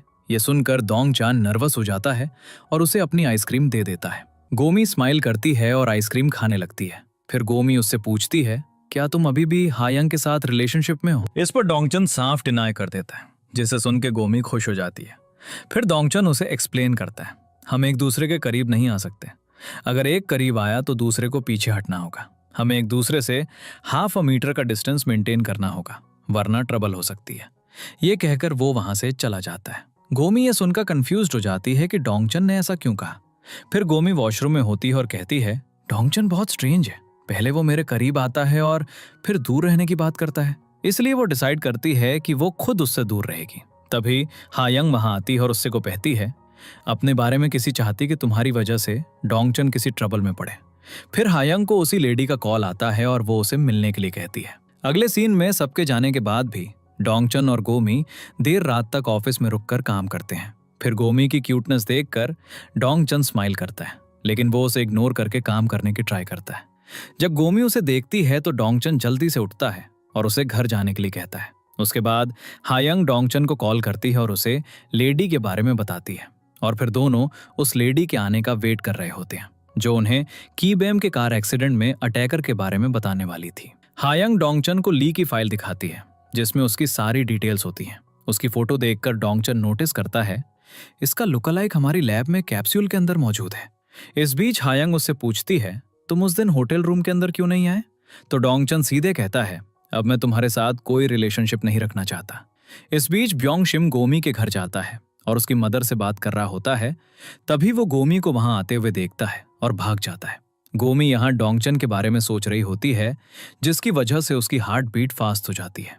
दूसरी तरफ वो लेडी अपने सेक्रेटरी के साथ कार में बैठी दिखाई जाती है, जो डोंगचन और हायंग से मिलने जा रही होती है। लेकिन अचानक पीछे से 2 कार्स आती हैं और उसका रास्ता ब्लॉक कर देती हैं। फिर एक आदमी उतरता है और जबरदस्ती उस लेडी को अपने साथ ले जाता है। फिर वो उसे ली के पास ले जाते हैं। यहाँ हमें पता चलता है कि ली सियोक का ट्विन ब्रदर ली सियोक बनकर कंपनी का ओनर बन गया है, और वो लेडी असली ली सियोक की वाइफ है। जब असली ली सियोक का एक्सीडेंट हुआ था तो उसकी वाइफ ने उसे कैप्सूल में रखवा दिया था, ताकि फ्यूचर में उसका ट्रीटमेंट हो सके। लेकिन ली बिल्कुल नहीं चाहता था कि असली ली सियोक वापस आए, क्योंकि वो जानता था कि अगर असली ली सियोक वापस आया तो वो कंपनी का ओनर नहीं रहेगा। और उसी ने प्रोफेसर की कार उड़वाई थी और किम ब्योम पर अटैक भी उसी ने करवाया था। इस बीच डोंगचन और हायंग उस लेडी का वेट कर रहे होते हैं, लेकिन जब वो नहीं आती तो दोनों वहां से चले जाते हैं। दूसरी तरफ सियोन जीहून के फोन पर अपनी और गोमी की फोटोज देखकर शॉक्ड हो जाती है। फिर डोंगचन हायंग को घर ड्रॉप करता है और रास्ते में कहता है, मैं अब तुमसे बिल्कुल प्यार नहीं करता, इसलिए तुम भी मुझे भूल जाओ। ये सुनकर हायंग बहुत सैड हो जाती है और घर पे बहुत रोती है। अगले सीन में जीहुन बहुत खुश होता है क्योंकि उसे गोमी की कंपनी में जॉब मिल रही होती है। फिर वो ये अपनी मदर को बताता है तो उसकी मदर उससे पूछती है, तुम गोमी को कैसे जानते हो? जीहुन कहता है, वो सिर्फ मेरी फ्रेंड है। अगले सीन में गोमी अपनी टेबल पर किताबों की एक वॉल बना लेती है ताकि डोंग चान से डिस्टेंस मेंटेन कर सके। जब डोंग चान उसे देखता है तो वो गोमी से पूछता है, ये सब क्या है? गोमी कहती है, मैं डिस्ट्रैक्ट नहीं होना चाहती। ये सुनकर डोंग चान सारी किताबें हटा देता है। इस बीच नामते प्रोफेसर को सैलून ले जाता है और उसके बाल कटवाता है। इस बीच ऑफिस आवर्स के बाद डोंग चान गोमी को घर ड्रॉप करने जा रहा होता है। तभी रास्ते में गोमी को जीहुन का कॉल आता है और वो उसे अपनी जॉब के बारे में बताता है। ये सुनकर गोमी खुश हो जाती है। कॉल खत्म होने के बाद डोंग चान उससे पूछता है, ये कौन है? क्या ये वही लड़का है? तो गोमी हाँ में जवाब देती है। ये सुनकर डोंग चान को थोड़ा जेलस फील होता है। फिर वो गोमी को घर ड्रॉप करता है जहां ब्योंग शिम उसे देख लेता है। फिर वो एक वीडियो रिकॉर्ड करके डोंग चान पर गुस्सा कर रहा होता है। इस बीच उसका हाथ प्रोफेसर के सिर पर लग जाता है। फिर गोमी की मदर उसे बताती है, हमने ब्योंग शिम को अपने घर में रेंट पर एक रूम दिया है। इसे कंफर्म करने के लिए गोमी ब्योंग शिम के रूम के पास जाती है जहां वो ब्योंग शिम को देखकर शॉक्ड हो जाती है। फिर वो कॉल करके ये सियोन को भी बताती है, जिसके बाद सियोन गोमी के घर आती है और एक पैन लेकर ऊपर जाती है। फिर ब्योंग शिम के चिल्लाने की आवाजें आती हैं। अगले सीन में डोंग चान वीडियो देखता है। फिर वो ब्योंग शिम से मिलने जाता है। वहां ब्योंग शिम उससे फाइट करने के लिए रेडी हो जाता है, लेकिन डोंग चान उससे फाइट करने के बजाय उसे अपने शो में एक्ट करने के लिए कहता है, जिस पर ब्योंग शिम तुरंत एग्री कर लेता है। फिर जब गोमी और डोंग चान साथ होते हैं तो हायंग उन्हें देखकर बहुत बुरा फील करती है। फिर ये न्यूज भी हर जगह वायरल हो जाती है कि गोमी भी फ्रोजन एक्सपेरिमेंट का हिस्सा थी। ऑफिस में सब उसे देख रहे होते हैं। ये देखकर वो उठकर चली जाती है और अकेले में रोने लगती है। तो डोंग चान उसके पास आता है और कहता है, अपनी लाइफ खुलकर जियो। फिर वो उसे हक करता है। फिर गोमी बाहर आती है और बहुत खुश होती है। अगले सीन में प्रोफेसर सब कुछ याद करने के लिए लैब में जाता है जहां की बेओम उसे देख लेता है। फिर डोंग चान देखता है कि गोमी ने एक पोस्ट अपलोड किया है जिसमें वो लिखती है, मैं एक फ्रोजन वुमन हूँ। अगले सीन में सियोन पाक को बताती है, मेरा सन जीहुन भी गोमी को पसंद करने लगा है। ये सुनकर पाक शॉक्ड हो जाता है। वो कहता है, फादर और सन एक ही लड़की को पसंद करते हैं। फिर ब्योंग शिम गोमी के पेरेंट्स के पास जाता है और कहता है, मैं गोमी से प्यार करता हूँ और उसे पाने के लिए मैं अपनी वाइफ को डिवोर्स देने जा रहा हूँ। ये सुनकर गोमी की मदर को गुस्सा आता है और वो उसे पीटने लगती है। अगले सीन में डोंग चान और हायंग को पता चलता है कि ली सियोक की वाइफ मर चुकी है। ये सुनकर डोंग चान हायंग से कहता है, उस लेडी की लास्ट कॉल की रिकॉर्डिंग टीवी पर चलाओ ताकि पुलिस इस पर जल्दी एक्शन ले सके। दूसरी तरफ कैप्सूल में ली सियोक को देखकर प्रोफेसर को सब कुछ याद आ जाता है। इस बीच ली भी गोमी का फ्रोजन ह्यूमन वाला आर्टिकल पढ़ रहा होता है। तभी उसका आदमी आता है और कहता है, प्रोफेसर जिंदा है और वो गोमी नाम की एक लड़की के घर पर रह रहा है। फिर गोमी ऑफिस में जीहुन से मिलती है और उससे बात कर रही होती है। तभी डोंग चान दोनों को बात करते हुए देखता है और सोचता है, ये कौन लड़का है जो गोमी से इतनी हंसी खुशी से बात कर रहा है। फिर दोनों कैंटीन में बैठकर बात कर रहे होते हैं जहां बातों बातों में गोमी को पता चलता है कि जीहुन सियोन और ब्योंग शिम का सन है। ये जानकर वो शॉक्ड हो जाती है। फिर हायंग की बेम की कार ब्लास्ट का वीडियो और लेडी की लास्ट कॉल की रिकॉर्डिंग न्यूज में ब्रॉडकास्ट करती है और उस लेडी को ढूंढने के लिए भी कहती है। फिर रात में डोंग चान गोमी को कॉल कर रहा होता है लेकिन उसका कॉल कनेक्ट नहीं होता। तब डोंग चान को उसकी डायरी से पता चलता है कि गोमी को कोल्ड हो गया है। तो वो गोमी से मिलने जाता है और कहता है, मैंने तुम्हें कितनी बार कहा है, तुम्हें बीमार होने की परमिशन नहीं है। तो गोमी कहती है, तुमने कहा था कि हमें एक दूसरे से दूर रहना है, तो फिर तुम मेरे इतने करीब क्यों आ रहे हो? इस पर डोंग चान कहता है, मैं तुम्हारे लिए वरीड हूँ, मेरे पास तुम्हारे अलावा कोई नहीं है। ये सुनकर गोमी कहती है, रियली? फिर डोंग चान अपने लव का कन्फेस करता है और गोमी भी अपने लव का कन्फेस करती है। अगले सीन में ली का आदमी प्रोफेसर को किडनैप कर लेता है जहां ली कहता है, सारे कैप्सूल्स डिस्ट्रॉय कर दो। प्रोफेसर रिफ्यूज कर देता है तो ली उसे जान से मारने की थ्रेट देता है। इसके बाद वो प्रोफेसर को छोड़ देता है। फिर डोंग चान गोमी को घर ड्रॉप करने जाता है जहां गोमी की सीट बेल्ट नहीं खुल रही होती। तो डोंग चान उसकी सीट बेल्ट खोलता है और गोमी उसे देखने लगती है। डोंग चान कहता है, मुझे ऐसे मत देखो, तुम रात में और भी क्यूट लगती हो। ये सुनकर गोमी स्माइल करती है और कार से उतर जाती है। डोंग चान भी कार से उतरता है और उसे देखने लगता है। अगले दिन डोंग चान और गोमी लोकेशन देखने जाते हैं। रास्ते में गोमी को अपने सीनियर का कॉल आता है और वो कहती है, लव पर एक आर्टिकल लिखो। ये सुनकर गोमी बहुत खुश होती है। इस पर डोंग चान कहता है, तुम लव पर आर्टिकल कैसे लिखोगी? तुमने पहले कभी लव नहीं किया? गोमी कहती है, लेकिन अब मैंने लव किया है और किस भी किया है। इस पर डोंगचान कहता है, मैं उस किस को काउंट नहीं करूंगा। उसके बाद दोनों एक होटल में जाते हैं जहां गोमी उसे देख रही होती है। तो डोंगचान कहता है, मुझे मत देखो, और अपने रूम में चला जाता है। इस बीच प्रोफेसर कहता है कि बॉम्ब को लैब में आने से रोको। इस बीच डोंगचान और गोमी एक लोकेशन देखने जाते हैं जहां गोमी चुपके से डोंगचान की फोटोज लेती है। तभी डोंगचान को हायंग का कॉल आता है और वो कहती है वो कॉल ली सॉक की वाइफ ने किया था और अब वो मर चुकी है। डोंगचान फिर कॉल करके सब कुछ की बॉम्ब को बताता है। तो की बॉम्ब भी कहता है प्रोफेसर की मेमोरी वापस आ गई है। ये सुनकर डोंगचान तुरंत प्रोफेसर से मिलने जाने का डिसाइड करता है। वो गोमी से कहता है, तुम होटल में रुको। फिर प्रोफेसर सारे कैप्सूल्स डिस्ट्रॉय करने वाला होता है। तभी डोंगचान वहां पहुंचता है और कहता है, ऐसा मत करो। प्रोफेसर कहता है, एक्सपेरिमेंट फेल हो गया है और जल्द ही मैं और गोमी भी मर जाएंगे। ये सुनकर डोंगचान रोने लगता है और कहता है, हमें बचाओ, हम दोनों साथ रहना चाहते हैं।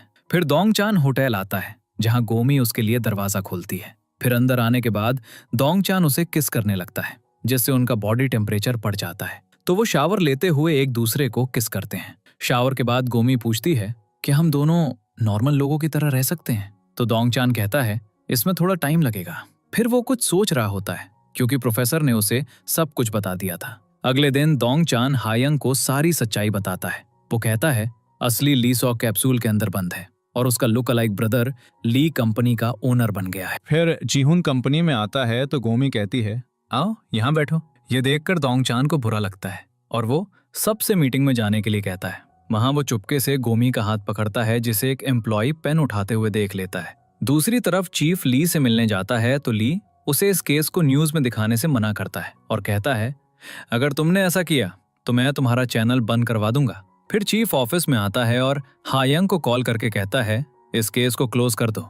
अगले सीन में डोंगचान गोमी का हाथ पकड़कर उसे अपने कैबिन में ले जाता है और दोनों डेट पर जाने की बात कर रहे होते हैं। तभी ह्यून आता है तो दोनों साइलेंट हो जाते हैं। ह्यून फोन पर किसी से बात कर रहा होता है और डोंगचान के बारे में बहुत बुरा बोल रहा होता है। ये सुनकर डोंगचान उठकर जाने वाला होता है लेकिन गोमी उसे रोक लेती है। फिर डोंगचान की मदर प्रोफेसर से मिलने आती है और कहती है, जल्दी से डोंगचान को क्योर करो ताकि वो एक नॉर्मल लाइफ जी सके। फिर ब्योंग शिम को जीहून के गोमी को पसंद करने के बारे में पता चलता है तो वो जीहून से मिलने जाता है और कहता है, गोमी मेरा फर्स्ट लव है। ये सुनकर जीहून अपसेट हो जाता है और उठकर चला जाता है। फिर ब्योंग शिम अपना बैग पैक करता है और गोमी का घर छोड़ देता है। इस बीच गोमी डोंगचान के लिए एक नोट छोड़ती है जिसमें वो लिखती है, क्या तुम कल डेट पर आओगे? ये देखकर वो खुश होता है और फिर उस जगह पर जाता है जिसका उसने मेंशन किया था, जहां नाम ताई भी आया होता है। फिर वो स्केटिंग करने जाते हैं और बहुत एंजॉय करते हैं। अगले दिन सब एक शो के लिए जाते हैं जहां डोंगचान और गोमी बस में एक साथ बैठते हैं। फिर वो सब गाने गाते हुए एंजॉय करते हैं। फिर वो एक जगह पहुंचते हैं जहां सब गेम्स खेलते हैं और डांस भी करते हैं। फिर रात में सब बॉनफायर के चारों ओर बैठकर गाने गाते हैं। इसके बाद डोंगचान और गोमी प्राइवेट में मिलते हैं जहां डोंगचान कहता है, बहुत जल्द हम दोनों एक नॉर्मल लाइफ जी पाएंगे। ये सुनकर गोमी खुश होती है और फिर दोनों एक दूसरे को हक करते हैं। अगले दिन ब्योंग शिम डोंगचान से मिलता है और पूछता है, तुम्हारा गोमी के साथ क्या रिलेशनशिप है? तो डोंगचान कहता है, हम दोनों एक दूसरे को डेट कर रहे हैं। दूसरी तरफ ली और उसके आदमी लैब में जाते हैं और ली सियोक के कैप्सूल को ढूंढ रहे होते हैं। जब उन्हें वो नहीं मिलता तो ली प्रोफेसर पर गन पॉइंट कर देता है। फिर दिखाया जाता है कि ली सियोक को हॉस्पिटल में एडमिट कर दिया गया है। फिर डोंगचान गोमी से बात करते हुए जा रहा होता है। तभी उसे चेस्ट में पेन होने लगता है और वो वहीं अनकॉन्शियस होकर गिर जाता है। की बियोम को वार्निंग मिलती है तो वो प्रोफेसर को कॉल करके कहता है, डोंगचान ठीक नहीं लग रहा है। तो प्रोफेसर एक कोड देता है और कहता है, मुझे तुम पर ट्रस्ट है। फिर ली प्रोफेसर को मारने वाला होता है लेकिन नहीं मारता और उसे अपने साथ ले जाता है। इस बीच डोंगचान को हॉस्पिटल में एडमिट किया जाता है तो वो की बियोम को बुलाने के लिए कहता है। फिर हायंग को डोंगचान के बारे में पता चलता है तो वो भी हॉस्पिटल जाती है, लेकिन जब वो गोमी को वहां आते हुए देखती है तो वो बाहर ही रुक जाती है। की बियोम उसे एक एंटीडोट देता है और कहता है, इसका इफेक्ट खत्म होने के बाद वो फिर से बीमार पड़ सकता है। ये सुनकर डोंगचान अपसेट हो जाता है तो की बियोम उसे बताता है, अब सिर्फ प्रोफेसर ही तुम दोनों को क्योर कर सकता है। तभी गोमी वहां आती है और उसकी हेल्थ के बारे में पूछती है। फिर की बियोम उसके हाथ पर मार्क्स देखता है और उसे भी एंटीडोट लेने के लिए कहता है। फिर डोंगचन प्रोफेसर को ढूंढने जा रहा होता है जब गोमी उससे कहती है, तुम्हें रेस्ट करना चाहिए। फिर कीबॉम बाहर आता है तो हायंग उससे पूछती है, डोंगचन की हेल्थ कैसी है? तो कीबॉम कहता है, दोनों की कंडीशन बहुत बैड है और सिर्फ प्रोफेसर ही उन्हें क्योर कर सकता है। फिर रात में दोंगचन गोमी को घर जाने के लिए कन्विंस करता है। जब वो जा रही होती है तो वो बस स्टॉप पर एक और कपल को देखती है जो एक दूसरे के साथ बहुत खुश होते हैं। ये देखकर गोमी अपसेट हो जाती है क्योंकि वो डोंगचन के साथ इस तरह की नॉर्मल लाइफ नहीं जी पा रही होती। उसके जाने के बाद डोंगचन गोमी के बारे में वरी करने लगता है। इस बीच गोमी घर आती है और देखती है कि उसके बॉडी पर मार्क्स और भी बढ़ने लगे हैं। फिर वो डोंगचन की फोटो देखती है और लव पर एक आर्टिकल लिखने लगती है, लेकिन वो खुद को रोक नहीं पाती तो वो डोंगचन से मिलने जा रही होती है। जब वो बाहर आती है तो वो देखती है कि डोंगचन पहले से ही वहां खड़ा है। फिर दोनों एक रेस्टोरेंट में जाते हैं जहां गोमी कहती है, हम नॉर्मल लोगों की तरह क्यों नहीं रह सकते। ये कहकर वो उठकर चली जाती है तो डोंगचन उसके पीछे जाता है और कहता है, बहुत जल्द हम दोनों नॉर्मल लोगों की तरह रहेंगे। फिर वो उसे हक करता है। फिर डोंगचन और की बॉम्ब लैब में जाते हैं और उन्हें पता चलता है कि प्रोफेसर को किडनैप कर लिया गया है। तब डोंगचन ली सोक के सन को हॉस्पिटल ले जाता है और उसे बताता है, तुम्हारे असली डैड कैप्सूल में बंद है। फिर जब वो बाहर आता है तो उसके हाथ पर मार्क्स बढ़ रहे होते हैं। उसके बाद वो ली से मिलने जाता है और कहता है, प्रोफेसर को रिलीज कर दो, लेकिन ली उसकी बात नहीं सुनता।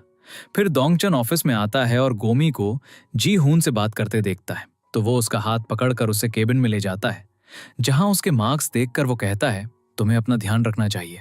तो गोमी उसके हाथ को देखने लगती है। तभी ह्यून वहां आ जाता है तो दोनों एक दूसरे का हाथ छोड़ देते हैं। डोंगचन ह्यून से कहता है, हम बस काम के बारे में बात कर रहे थे। फिर सायोन कॉल करके गोमी को कैफे में मिलने के लिए कहती है और कहती है, जी हून को डेट मत करना।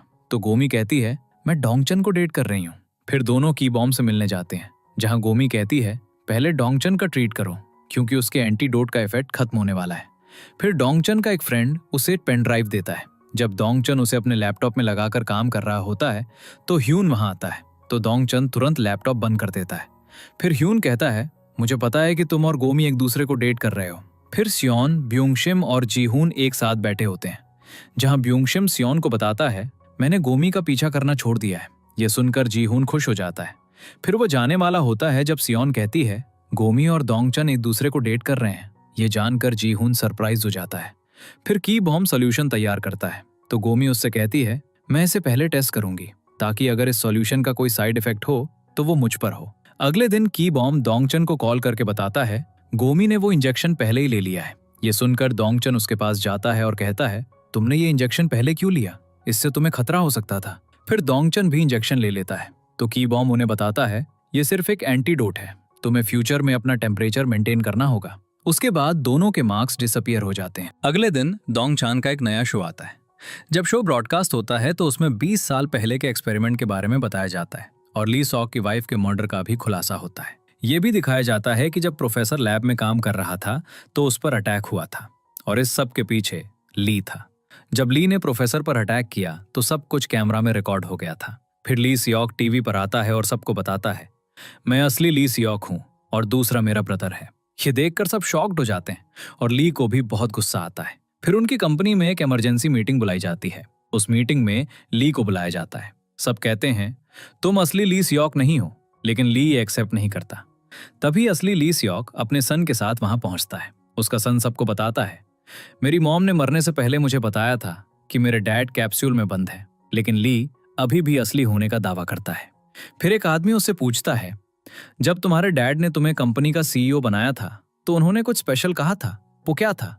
ली को कुछ नहीं पता होता, लेकिन असली ली सियोक वो बात बता देता है जिससे प्रूव हो जाता है कि वही असली है। फिर पुलिस ली को अरेस्ट कर लेती है और प्रोफेसर भी मिल जाता है। दूसरी तरफ हायंग बहुत सैड होती है और डिसाइड करती है, मैं खुद डोंगचान से दूर चली जाऊंगी। अगले दिन डोंगचान एक नोट लिखता है और गोमी को कैबिन में बुलाता है। गोमी नोट पढ़कर कैबिन में आती है। फिर डोंगचान भी उसके पीछे आता है और उसे किस करता है। फिर दोनों एक दूसरे के करीब आते हैं, लेकिन उनका टेम्परेचर राइज होने लगता है तो वो दूर हो जाते हैं। जब दोनों साथ में बाहर जाते हैं तो सब उन्हें देख लेते हैं। फिर डोंगचान सबको बताता है, हम दोनों एक दूसरे को डेट कर रहे हैं। उसके बाद डोंगचान ह्यून और चीफ को अपना रेजिग्नेशन लेटर देकर चला जाता है। गोमी उससे पूछती है, तुमने अपनी जॉब क्यों छोड़ दी? तो वो कहता है, मेरे न्यूप ने मुझे एक यूट्यूब चैनल स्टार्ट करने के लिए कहा है तो मैं अब वही करूंगा। फिर वो गोमी को भी अपने साथ काम करने के लिए कहता है, लेकिन गोमी कहती है, मुझे टीवी में एक ब्राइट फ्यूचर दिखता है, इसलिए मैं यहीं काम करूंगी। अगले दिन डोंगचान फिर से ऑफिस आता है। ह्यून उससे पूछता है, तुम यहाँ क्या कर रहे हो? तुमने अपनी जॉब छोड़ दी थी? डोंगचान कहता है, मैं यहाँ गोमी से मिलने आया हूँ। फिर डोंगचान देखता है कि गोमी और जीहून साथ हैं, तो वो जीहून से कहता है, क्या तुम्हारे पास कोई और काम नहीं है? तुम हमेशा गोमी के साथ रहते हो। ये सुनकर गोमी डोंगचान को दूर ले जाती है। फिर डोंगचान के घर में रिपेयर वर्क होने वाला होता है, जिसकी वजह से सब अपने रिलेटिव्स के घरों में जाने का डिसाइड करते हैं, लेकिन डोंगचान वहां नहीं जाना चाहता। अगले दिन गोमी और डोंगचान एक जगह पर मिलते हैं और साथ में आइसक्रीम खा रहे होते हैं। फिर डोंगचान कहता है, मुझे कुछ दिनों के लिए रेंट पर एक रूम चाहिए, क्योंकि हमारे घर में मेंटेनेंस वर्क होने वाला है। तो गोमी कहती है, तुम मेरे घर आकर रह सकते हो। फिर डोंगचान गोमी के पेरेंट्स से बात करता है और एक रूम रेंट पर ले लेता है। फिर वहां वो प्रोफेसर से मिलता है, जो उसे बताता है, मैं तुम्हारे लिए बहुत जल्द एक एंटीडोट बनाऊंगा, जिससे तुम पूरी तरह से क्योर हो जाओगे। फिर दोनों एक ही घर में होते हैं और मैसेज करके मिलने का डिसाइड करते हैं। जब गोमी उसके पास जाती है तो डोंगचान उसे किस करता है, जिससे उनका टेम्परेचर राइज हो जाता है। तो वो उसे नॉर्मलाइज करने के लिए आइस रूम में जाते हैं। अगले सीन में डोंगचान प्रोफेसर से मिलता है और कहता है, इस बार मैं एंटीडोट पहले लूंगा। पिछली बार गोमी ने एंटीडोट पहले लिया था और खुद को खतरे में डाल दिया था, लेकिन इस बार मैं उसे खतरे में नहीं डालूंगा। फिर हायंग को पुलिस से पता चलता है कि ली ने जिस कॉन्ट्रैक्ट किलर को हायर किया था वो अभी तक अरेस्ट नहीं हुआ है। हायंग ये डोंगचान को बताती है, तो वो इसे कंफर्म करने के लिए पुलिस को कॉल करता है। तो इंस्पेक्टर उसे बताता है, वो कॉन्ट्रैक्ट किलर अभी तक अरेस्ट नहीं हुआ है और तुम्हें केयरफुल रहना चाहिए। फिर डोंगचान ऑफिस आता है और चीफ से कहता है, वो कॉन्ट्रैक्ट किलर अभी भी फ्री है और मैं इस प्रोजेक्ट को कंप्लीट करने के लिए रीजॉइन कर रहा हूँ। इस पर चीफ और ह्यूम बहुत खुश होते हैं, क्योंकि डोंगचान के एब्सेंस में उनके शो की रेटिंग्स गिर गई थी। इसलिए अब जब वो वापस आ गया है तो वो बहुत खुश होते हैं। अगले सीन में डोंगचान गोमी को अपनी फैमिली से मिलवाने ले जाता है, जहां गोमी बहुत डरी हुई होती है। तो डोंगचान उसे समझाता है, तुम्हें बिल्कुल भी डरने की जरूरत नहीं है। फिर गोमी डोंगचान की फैमिली से मिलती है और अपनी बातों से सबका दिल जीत लेती है। फिर रात में डोंगचान को नींद नहीं आती, तो वो गोमी को मिलने के लिए बुलाता है। फिर वो दोनों साथ में लेटते हैं। गोमी कहती है, अगर मुझे फिर से कैप्सूल में जाना पड़ा तो तुम बाहर से मुझे प्रोटेक्ट करना। इस पर डोंगचान कहता है, तुम फिर से कैप्सूल में क्यों जाओगी, और मैं तुम्हें फिर से कैप्सूल में जाने नहीं दूंगा। अगले सीन में प्रोफेसर सॉल्यूशन बनाने में सक्सेस हो जाता है और वो ये बताने के लिए डोंगचान को कॉल करता है। तो डोंगचान ये जानकर बहुत खुश होता है। फिर डोंगचान गोमी को एक वॉच देता है और कहता है, अब हमें ये स्मार्ट वॉच पहनने की जरूरत नहीं है। उसके बाद वो गोमी से मैरिज के बारे में पूछता है। तो गोमी कहती है, मैं शादी करना चाहती हूँ, लेकिन उसके लिए मुझे 30 साल की होने तक वेट करना होगा। जिस पर डोंगचान एग्री कर लेता है। अगले दिन प्रोफेसर डोंगचान को फर्स्ट डोज देता है। इस बीच जब गोमी डोंगचान से मिलने आ रही होती है तो कॉन्ट्रैक्ट किलर उसकी कार रोकता है और उसे पकड़ने की ट्राई करता है, लेकिन गोमी उसे मारकर वहां से भाग जाती है। फिर वो पुलिस स्टेशन जाकर रिपोर्ट करती है। इस बीच प्रोफेसर डोंगचान को बताता है, तुम्हें अगली डोज 6 दिन बाद मिलेगी और उसके बाद तुम ठीक हो जाओगे। फिर डोंगचान गोमी को कॉल करता है, लेकिन गोमी उसे ये सब नहीं बताती, क्योंकि वो उसे डिस्टर्ब नहीं करना चाहती। फिर हायंग को इस बारे में पता चलता है, तो वो उस किलर की फोटो न्यूज में दिखाने के लिए कहती है। इस बीच फर्स्ट डोज की वजह से डोंगचान की कंडीशन खराब हो जाती है। फिर कोई डोंगचान को भी कॉल करके गोमी पर हुए अटैक के बारे में बताता है, जिसके बाद डोंगचान गोमी से मिलने जा रहा होता है। तभी गोमी खुद वहां आ जाती है। वो उसे खाना देती है, लेकिन डोंगचान अपनी खराब हेल्थ की वजह से खा नहीं पाता। उसके बाद गोमी डोंगचान को रूम में ले जाती है और उसका ख्याल रखती है, जहां डोंगचान उससे कहता है, बस कुछ ही दिनों में हम दोनों एक नॉर्मल लाइफ जिएंगे। अगले दिन डोंगचान की हेल्थ काफी इंप्रूव हो जाती है और उसका टेम्परेचर भी नॉर्मलाइज होने लगता है। उसके बाद डोंगचान गोमी को ऑफिस से पिक करने जाता है, जहां जब एसी ऑन होता है तो डोंगचान को अब कोल्ड फील होता है। फिर वो दोनों आइस रूम में आते हैं, जहां इस बार डोंगचान को बहुत कोल्ड फील होता है। तो गोमी उसे बाहर जाने के लिए कहती है, लेकिन डोंगचान बाहर नहीं जाता और खुद को वार्म करने के लिए वहीं एक्सरसाइज करने लगता है। फिर अगले दिन वो दोनों साइकिल चलाते हैं और फिर कार में डोंगचान गोमी को किस करने वाला होता है। इस वजह से गोमी का टेम्परेचर राइज हो जाता है, तो डोंगचान वहीं रुक जाता है। फिर प्रोफेसर उसे फाइनल डोज देता है, जिसकी वजह से उसकी हेल्थ फिर से डिटोरियोरेट हो जाती है। इस बीच लव पर गोमी का आर्टिकल भी वायरल हो जाता है। गोमी वहां उसकी सीट देखकर उसे मिस करती है। अगली मॉर्निंग डोंगचान उठता है और अपनी वॉच पर टेम्परेचर चेक करता है और उसका टेम्परेचर बिल्कुल नॉर्मल होता है। वो कॉल करके गोमी को बताता है और ये जानकर गोमी बहुत खुश होती है। फिर वो दोनों एक जगह पर मिलते हैं, जहां डोंगचान गोमी से कहता है, अब तुम भी बहुत जल्द ठीक हो जाओगी।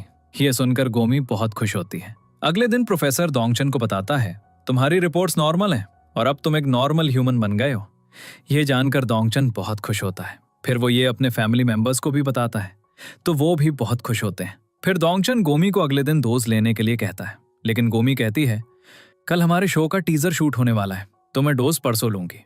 ये सुनकर डोंगचन भी एग्री कर लेता है। फिर वो गोमी की फैमिली से भी मिलता है और उन्हें गुड न्यूज देता है, अब बहुत जल्द गोमी भी नॉर्मल हो जाएगी। ये सुनकर गोमी की फैमिली बहुत खुश होती है। अगले दिन डोंगचन गोमी से मिलने उसके सेट पर जाता है, जहां जैसा ही वो गोमी की ओर बढ़ रहा होता है, गोमी देखती है कि किलर डोंगचन की ओर बढ़ रहा है और उसे स्टैब करने वाला है। तो गोमी भागकर डोंगचन को हग कर लेती है और किलर के सामने आ जाती है। तो जब किलर स्टैब करता है तो नाइफ गोमी को लग जाता है और वो वहीं गिर जाती है। फिर उसे हॉस्पिटल ले जाया जाता है, जहां डॉक्टर डोंगचन को बताता है गोमी को बचाने के लिए हमें ऑपरेट करना होगा। तभी प्रोफेसर वहां आता है और डोंगचन को बताता है अगर डॉक्टर ने ऑपरेशन के लिए गोमी को एनेस्थीसिया दिया तो उसकी वेन्स स्वेल हो जाएंगी और फिर हम उसे क्योर नहीं कर पाएंगे। ये सुनकर डोंगचन बहुत वरीड हो जाता है। तो प्रोफेसर उससे कहता है अब गोमी को बचाने का सिर्फ एक ही रास्ता है। फिर डोंगचन गोमी के मॉम डैड को बताता है गोमी को बचाने के लिए हमें उसे फिर से कैप्सूल में डालना होगा, तभी उसका ब्लड बहने से रोका जा सके। तो गोमी के मॉम डैड डोंगचन से कहते हैं हमें तुम पर पूरा फेथ है। उसके बाद गोमी को वापस कैप्सूल में डाल दिया जाता है। इन सब की वजह से डोंगचन बहुत सैड होता है। अगले दिन डोंगचन अपनी फैमिली से कहता है मैं कुछ दिनों के लिए घर से दूर रहना चाहता हूँ। उसके बाद वो अपना बैग पैक करता है और गोमी के घर रहने आ जाता है। इस बीच प्रोफेसर और हायन भी गोमी को बचाने का रास्ता ढूंढ रहे होते हैं। फिर डोंगचन ऑफिस में होता है और बहुत सैड होता है, जिसे देखकर बाकी सब भी सैड हो जाते हैं। फिर डोंगचन गोमी की डायरी पढ़ता है और उसे बहुत मिस करता है। इस बीच पुलिस किलर को अरेस्ट कर लेती है। इस बीच डोंगचन गोमी के रूम में आता है और उसकी चीजों को देखकर उसे याद करता है। ऐसे ही अब 3 साल बीत जाते हैं, जहां अब डोंगचन गोमी की फैमिली के साथ उनके सन की तरह रहने लगा है। नमते ने अब अपनी बेकरी खोल ली है, जहां एक दिन प्रोफेसर उसकी बेकरी में आता है तो नमते उससे पूछता है मेरी सिस्टर को कब होश आएगा। तो प्रोफेसर कहता है हमने एक मेडिसिन बनाई है जिसे हम पहले एक वेल पर टेस्ट करेंगे और अगर ये एक्सपेरिमेंट सक्सेसफुल रहा तो तुम्हारी सिस्टर बहुत जल्द रिकवर हो जाएगी। इस बीच की बॉम हायन से मिलता है, क्योंकि वो दोनों एक ही अपार्टमेंट में रहते हैं। जहां हायंग की बॉम से कहती है जल्दी से गोमी को क्योर करो क्योंकि डोंगचन उसका वेट कर रहा है। फिर अगले दिन डोंगचन अपनी फैमिली के साथ लंच करने जाता है, जहां लंच से पहले सब गोमी के रिकवर होकर वापस आने के लिए प्रे करते हैं। फिर घर आने के बाद डोंगचन अपनी डायरी में लिखता है कि वो गोमी का वेट कर रहा है। अगले सीन में वो हायंग से मिलता है, तो हायंग उससे कहती है गोमी जल्दी रिकवर होकर वापस आ जाएगी। ये सुनकर डोंगचन को थोड़ी रिलीफ मिलती है। अगले दिन प्रोफेसर डोंगचन को कॉल करके बताता है वेल पर हमारा ट्रायल सक्सेसफुल रहा और अब हम गोमी को कैप्सूल से निकालने के तुरंत बाद ऑपरेट करेंगे। अगले सीन में प्रोफेसर डॉक्टर के साथ गोमी को कैप्सूल से निकालता है और उसका ऑपरेट करता है। फिर बाहर आने के बाद डॉक्टर कहता है ऑपरेशन सक्सेसफुल रहा, लेकिन गोमी को होश आने में थोड़ा टाइम लगेगा। ये सुनकर गोमी की मॉम रोने लगती है। अगले दिन गोमी की मॉम हॉस्पिटल से कुछ चीजें लेने घर आती है, तभी उसे हॉस्पिटल से कॉल आता है गोमी को होश आ गया है। ये सुनकर वो खुशी से रोने लगती है और फिर हॉस्पिटल जाती है। इस बीच डोंगचन किसी काम से सिटी से बाहर गया होता है, तो उसे वहां कॉल आता है गोमी को होश आ गया है। ये सुनकर वो बहुत खुश होता है और तुरंत एक टैक्सी लेकर वापस आता है। वहां पहुंचकर वो देखता है कि गोमी बाहर एक बेंच पर बैठी है। जब गोमी डोंगचन को देखती है तो वो तुरंत डोंगचन के पास आती है। डोंगचन उससे कहता है मैंने तुम्हें बहुत मिस किया। फिर वो दोनों एक दूसरे को हग करते हैं। अगले सीन में दोनों हॉट कॉफी पी रहे होते हैं, क्योंकि अब वो दोनों पूरी तरह से नॉर्मल हो चुके थे। उसके बाद वो दोनों डोंगचन की फैमिली से मिलने जाते हैं, जहां डोंगचन की मॉम उनसे पूछती है तुम दोनों शादी कब करने वाले हो। इस पर गोमी कहती है मैं अभी सिर्फ 24 साल की हूँ, जब मैं 30 की हो जाऊंगी तब मैं शादी करूंगी, अभी मुझे अपने ड्रीम्स पूरे करने हैं। ये सुनकर डोंगचन पहले तो थोड़ा गुस्सा होता है, मैंने तुम्हारा इतना वेट किया और अब तुम मुझसे शादी नहीं करना चाहती बल्कि अपने ड्रीम्स पूरे करना चाहती हो। लेकिन गोमी इस बारे में सीरियस होती है तो डोंगचन एग्री कर लेता है। फिर गोमी घर जाती है और डोंगचन की लिखी डायरी पढ़ती है, जिससे उसे पता चलता है डोंगचन ने इन 3 सालों में उसे कितना मिस किया। ये पढ़कर वो बहुत रोती है। अगले दिन वो दोनों एक लेक के किनारे वॉक कर रहे होते हैं, जहां डोंगचन उससे ड्रीम्स पूरे करो, मैं तुम्हारा वेट करूंगा। ये सुनकर गोमी कहती है अब मैंने अपना माइंड चेंज कर लिया है, अब मैं तुम्हारे साथ रहना चाहती हूँ। तभी डोंगचन को अपनी नीस का मैसेज आता है, जो उसे बताती है एक यूट्यूब चैनल बनाओ। इसके बाद वो दोनों अपनी जॉब्स छोड़ देते हैं और ट्रैवल करके व्लॉग्स बनाते हैं। जिसमें वो काम भी करते हैं और अपने ड्रीम्स भी साथ में पूरे करते हैं। इसी हैप्पी एंडिंग के साथ हमारा ड्रामा यहीं खत्म होता है।